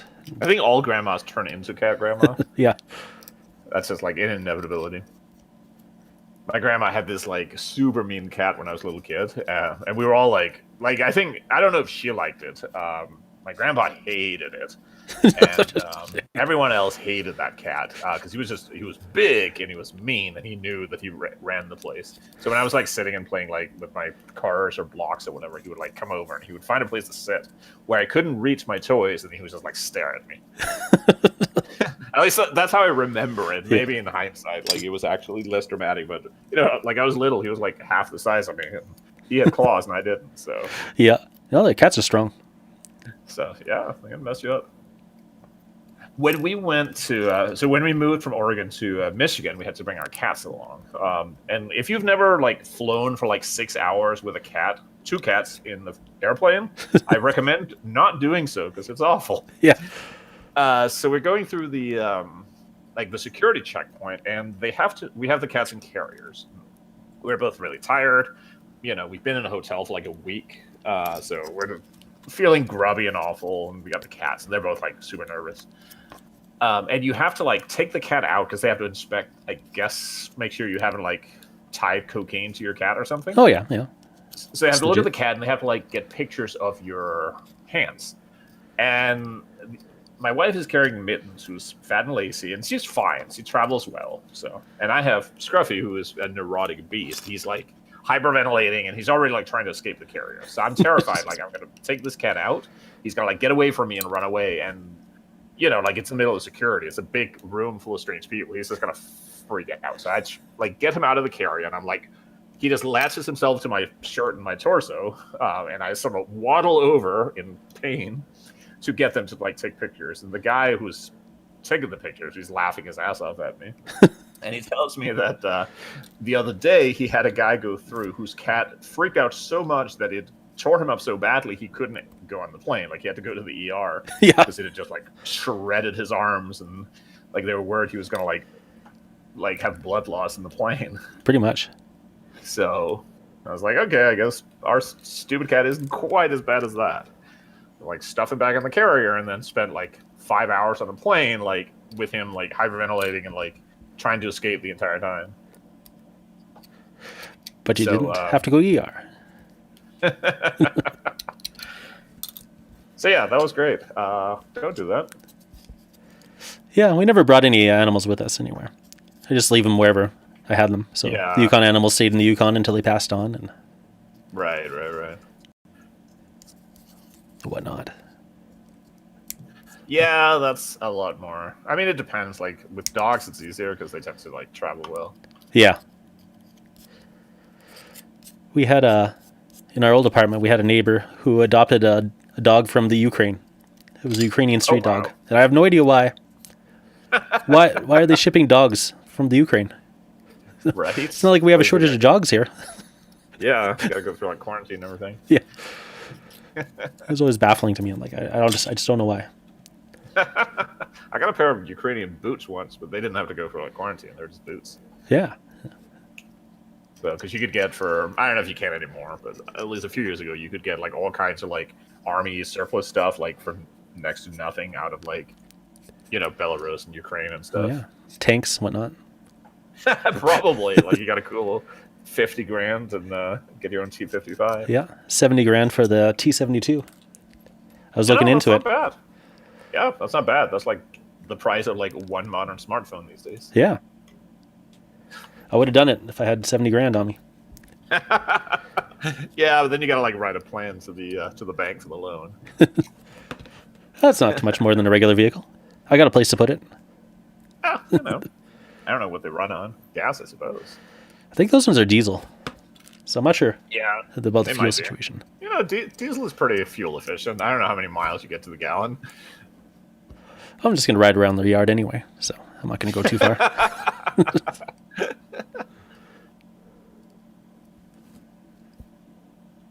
Let's see. 272 miles per gallon. Let's see what Google has to say. Surprisingly little. I guess nobody calculates gas mileage for military vehicles. Wikipedia might be more helpful in that situation. Well, they used to give a range for like a full tank, so if you can find that. Yeah. Operational range is 290 miles. That's not bad. For you guys use liters or gallons? We use liters. Okay, so 1,200 liters of fuel gives you 290 miles. Yeah. I could live with that. So, 290 liters. Was it diesel? Does it say? Yes, it's a V12 diesel engine. All right, so Canadian price of diesel. Used to be affordable. I think it's like $1.10 now. So okay, so it's only a cool like $1,300 to fill her up. Well, some people got like guns that they shoot in the range, spending money on bullets. So it's just your fun gas money. Yeah, like $1,000 at a time. I always wanted to get into shooting, but I don't want to like burn the money on it. Yeah. So like when we did like the mandatory military time in Denmark, I thought it was really fun to shoot, but then it's like like a nice gun is like expensive and bullets are really expensive, and then you got to find a place to go and yeah. Here you have to transport it a certain way to the gun range. You have to have it in a special case in a special spot, otherwise they'll take your gun away. Oh, right. Meanwhile, here in America, as long as you're not actively shooting somebody, you're probably okay. Good times. Yeah, it used to be. Like, I remember as a kid, people had gun racks all the time in their trucks. Everyone just drove around with guns. It was no big deal. Yeah. Not anymore. Not here. Yeah, that's one of those things. Although drunk rednecks and guns tend to Yeah. Also theft. I imagine people are breaking into other people's trucks less and stealing their guns, so that's probably helpful. Yeah, especially if it's something that's worth anything. Yeah. Yeah, and I would want get like like World War II rifles or something. Oh yeah. Get like a World War I like Ross rifle or something if you can find one that hasn't jammed. The sports stores were selling surplus Chinese SKSs for the longest time here at a very reasonable rate. That would be cool. I talked to my friend about it because he was a hunter. He's like, "Oh yeah, they're good guns." Mm-hmm. But the problem is you buy either surplus ammo, which is really cheap, but you have to clean your gun all the time.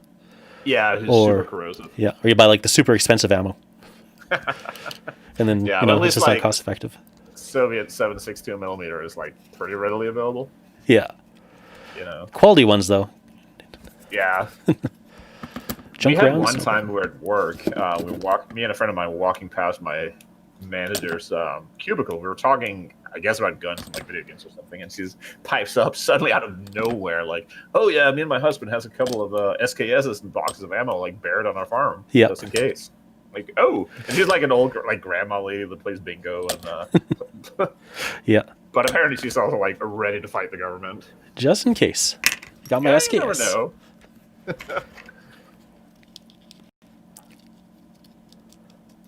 That was also the boss where everyone thought I had started smoking because he would come over to my cubicle and like, "All right, we need to go smoke because you needed to complain about something." Okay. Cigarette break. Like, all right, I don't smoke, but I'll go with you. Yeah.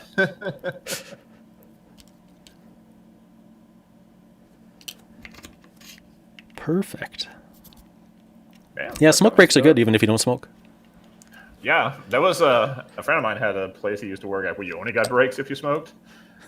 So he just started carrying around like a pack of cigarettes. Gotta go. Yep. So plus you could sell them off, $1 That's a pop. True. Wait until people are desperate enough. A source of income and break. Nice. Yeah, 2 for 1. And everyone remembers the dude who has smokes. That's true. It's like whenever I had, when I was at the office, and whenever like one of my employees had like a headache or something, and like, "Oh, do you have any Advil?" It's like, "Well, I don't know. Let me send out a message." And you'd always get all these grandmothers with like just like a big like kitchen Ziploc bag full of just random pills. Like, grab some of these, like the big ones, the orange ones. We got those in Mexico. They're illegal. Take those. Jinkies. I know. Good old legal drugs. Yeah, I usually have a kit with me. I'm like, oh yeah. If we coworkers like, oh, I got a headache or I got, my stomach doesn't feel good. I'm like, oh yeah, I got antacids. I got ibuprofen. I got aspirin. What do you need? What do you need? I'm a work dad. I ended up eventually just keeping like ibuprofen and stuff in my desk. There's always somebody who needed it. Hell yeah. But yeah, don't mess with the grandmas and the painkillers. That's true. Like I don't know if this is entirely legal, and I need my employees to be able to like take phone calls. It'll help. Customer service. It'll be more low key. Nobody's getting anxious when they're all. Does that look reasonable? Should I put it forwards? I should probably put it forwards. There we go. Yeah. All right, these are the guesswork spots. Like these ones, especially, there's no guide. You're like, well, I guess I should just put it there. Yeah. Or trying to like find like pictures and. Yeah, the best picture for the exploded diagram shows this side okay, but this one, you just kind of even it up, I guess. Yeah. Oh, that's all right. It seems the most reasonable, I think. Can you do them with like the barrel raised, or do they not really fit that way? No, these ones don't. They're not as fun as the Svezda kits. Okay. But they're fine as a starter anyway. Yeah. Let's see here. They paint up nice. Yeah. So, what's your technique for like big flat surfaces like that? Because that always like ends up intimidating me. I haven't painted any tanks yet. Oh. But I do have an airbrush, and I basically know how to use it. Yep.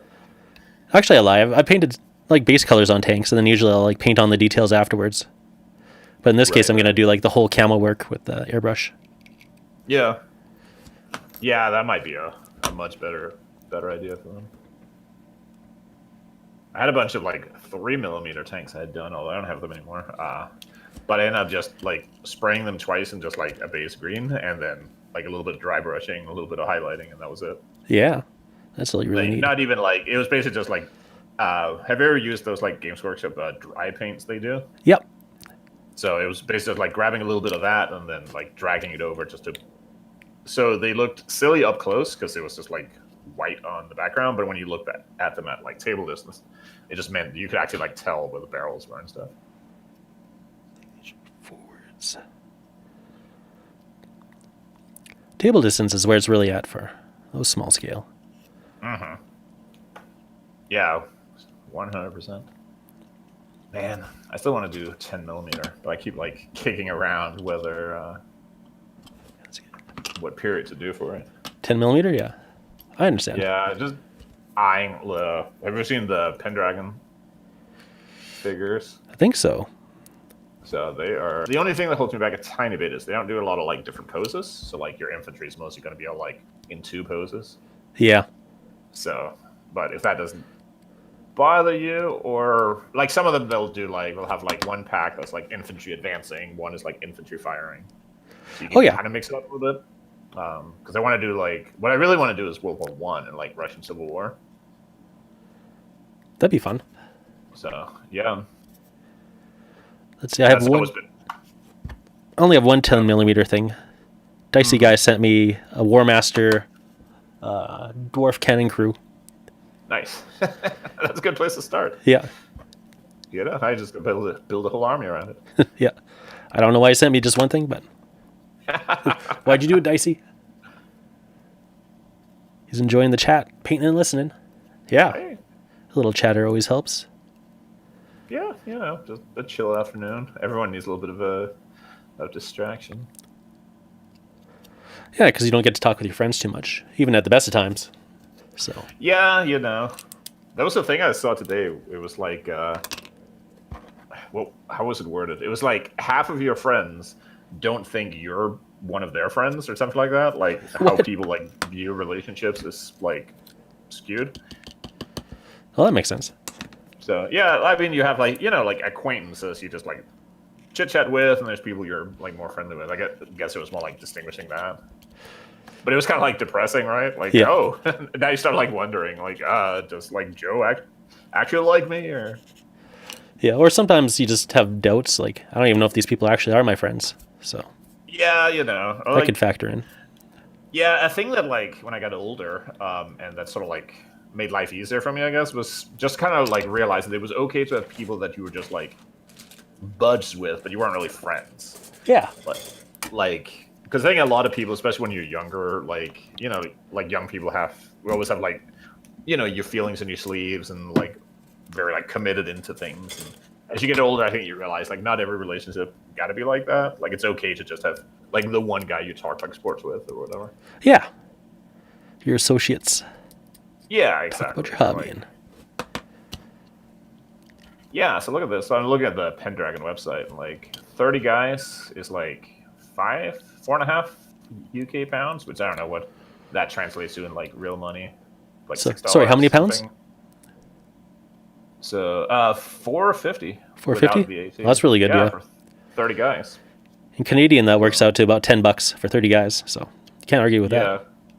Yeah, so the tanks are like really cheap. Where's the? There's a Mail tank Mark 1 is like 3 pounds. Ooh. So I've seen I had a little bit of their World War II stuff, and the tanks are like the infantry is fine. They're a little more rough than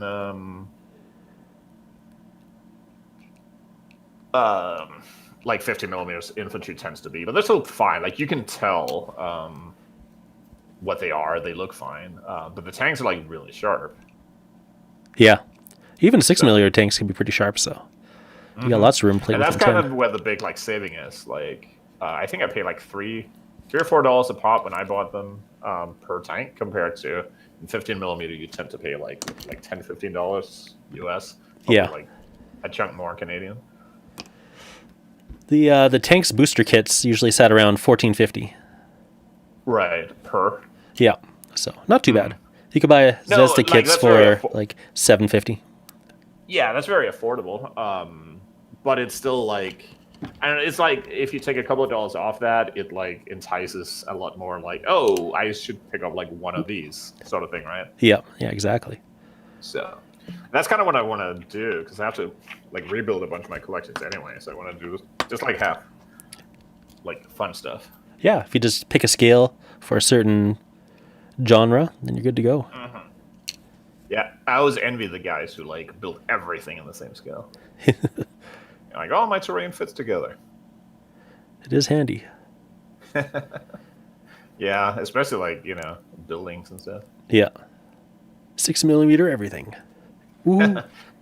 That would be the problem. Is it's hard to get 6mm in the U.S. other than GHQ, which is kind of spendy. Yeah, it's true. And their infantry is like super. I don't know if you ever painted any of them. But Yeah. Their infantry is like super spindly. Yeah. You don't clean those. You just don't clean them. Yeah. You snip off what you need to snip off, and that's it. That's as far as you go. Yeah. Yeah, I got some. I think Darkest Star. They do like 6 and 15mm sci-fi, and the vehicles were super nice. But their infantry's because they deliberately make them to like be realistically proportioned. So they're like actual 6mm guys, but it also means they're like really spindly. Like the guns barely. Like it's hard to tell like the rifles from like the like the little like scraps of metal that always stick to them. Yeah. Yeah, I've had like that a couple times. Yeah, it's like I like for that. I think some more chunky boys is. Yeah, definitely can't argue with being able to see the details, even if it's oversized a little bit. Yeah, and just like sometimes they also paint up a little nicer because they look more dramatic. Yeah, though as long as you know what's going on the miniature before you start painting it, and you just paint the right color in the right places, like the irregular 6mm stuff.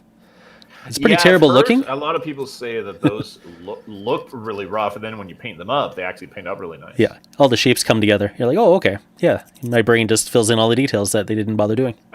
Right. Yeah, I keep meaning because I've ordered 2mm stuff from Irregular a couple of times. And they had like really good service. I keep like meaning to buy more of their stuff, but on the website it always like looks kind of dodgy. Yep, super dodgy. Like not in the sense that like like they're a scam company because they're like super reliable from my experience at least, but just like the figures look kind of like they're 30 years old. Oh yeah, they definitely feel like they look pretty outdated. But, yeah, but like maybe just do like a nostalgia army or something. Yeah, I'm never picky about old miniatures. I like old miniatures, so yeah, like you get stuff with like character to it. Yeah. It feels like it has a little bit of a story to it. I'm pretty sure Irregular has the Irregular has like a Mad Max-ish kind of set of vehicles too. Oh, that would be really for cool. 6mm. I've been eyeing their like 6mm stuff a ton when I was pondering playing Hordes of the Things. Oh yes, Just get like a bunch of different like critters and units and stuff. Because like for a game like that, it doesn't matter what they are. Like you get like Romans and some barbarians and some orcs, and it all like it's fine. Yep, it's cool. We're all friends here. We're all part of the Horde. Right, exactly.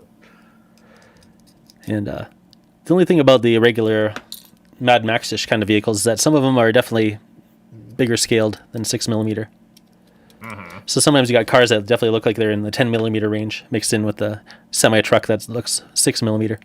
Oh, right. So you got to kind of like decide if that's a problem or not. However, they're all cheap enough where it doesn't matter too much. Yeah.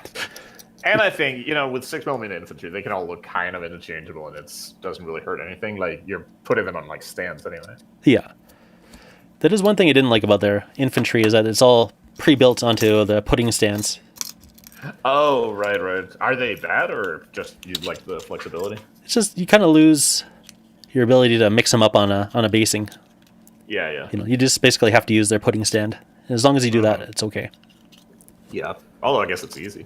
Yeah, if you don't fight the system, it'll work out.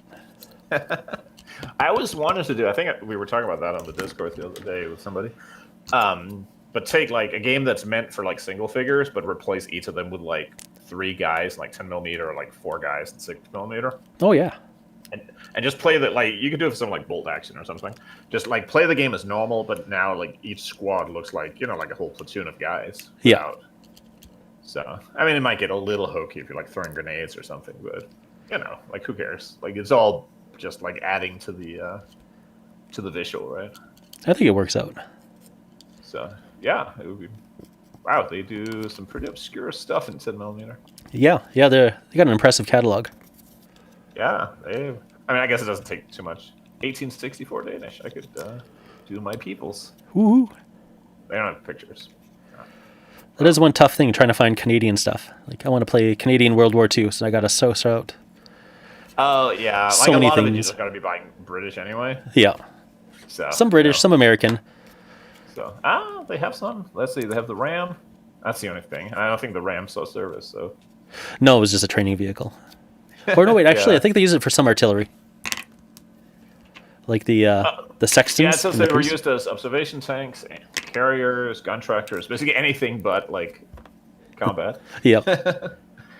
There's my kid is really into tanks, so we sometimes talk about, oh, what's the best tank and something, and I maintain that the best tank of the war is the British Covenanter, because like 7,000 or something were made, and they never saw service, so none of them were lost in action. There we go. So therefore, the kill-death ratio must be through the roof.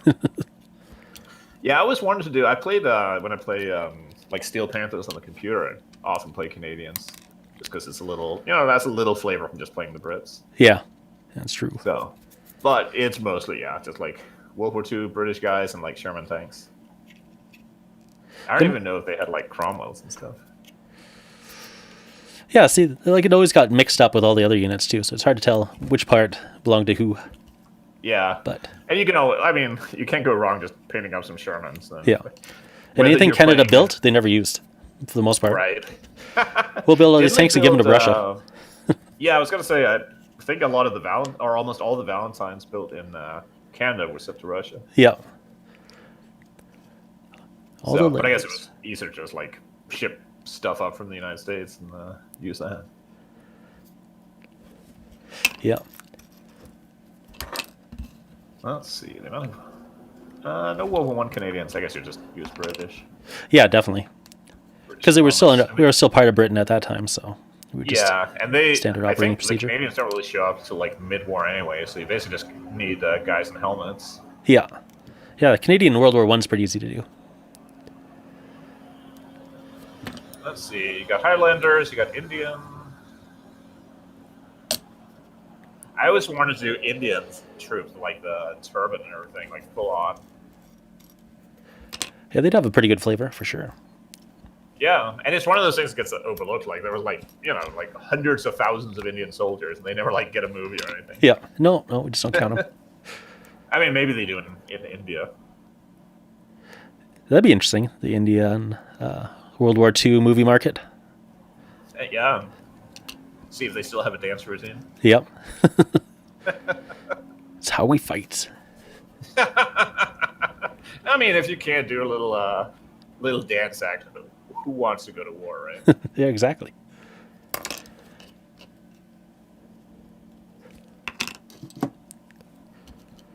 Let's see. Do they do Russians? What do they do? Hats, fur hats, caps. The Tsar. You can buy a little pack that has 2 dudes and a tree stump. 2 dudes and 3s. Well, it's supposed to be like the Tsar, a Grand Duke, and then like a map on a tree stump. Oh, nice.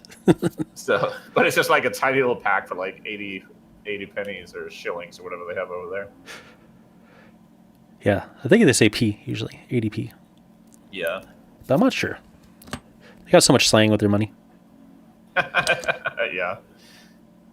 Quid.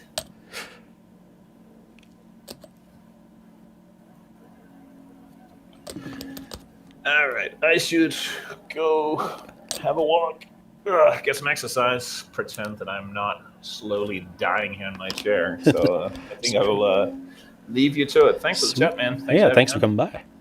So, I'm almost done here we too, could- so we'll Sorry? We should talk shop at some point about doing some 5 leagues with you. Definitely. So I don't have anything painted yet. Even my terrain is like half complete, so it's the only holdup for doing anything visually appealing, but yeah. I can definitely run through the rules a few times with what I got and then get a handle on it. Yeah, that would be pretty handy. So, all right, man. All right. Yeah, talk to you again. Yeah, good luck with the takes. Thanks. Take care. Bye.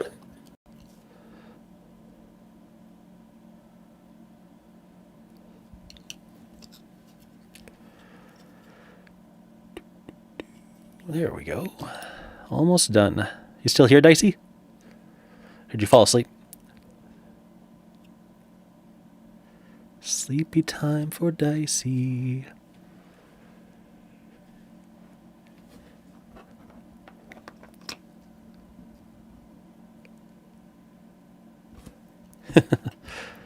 Ivan's meanderings. Entertained me, that's for sure.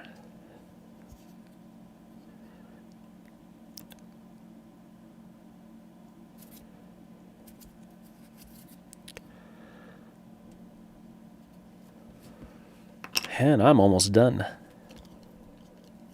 Mission accomplished. Patton. I don't know. Abrams. Next up is the exciting Bradleys. They're a brand new kit.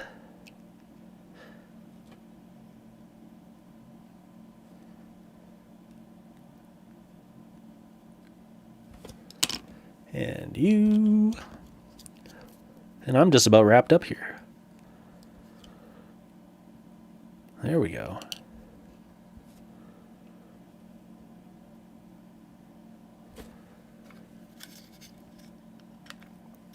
Look at that. 2 M1A1s. Oop. Don't drop in the glue. And the IPM1. No, they're both M1s, that's right. Not M1A1s, just M1s. Get on there. With a little dude. He's so cute. Alright, Dicey. I'm going to bid you farewell. I need to go get on with my day. Take a little break, too. Gotta blow my nose. I'm getting the sniffles. Because it's the fall, and I always forget. If I'm going to talk a lot, I'm going to get the sniffles. Especially angled down this way. Thanks for hanging out, Dicey. Chat with you soon. Bye.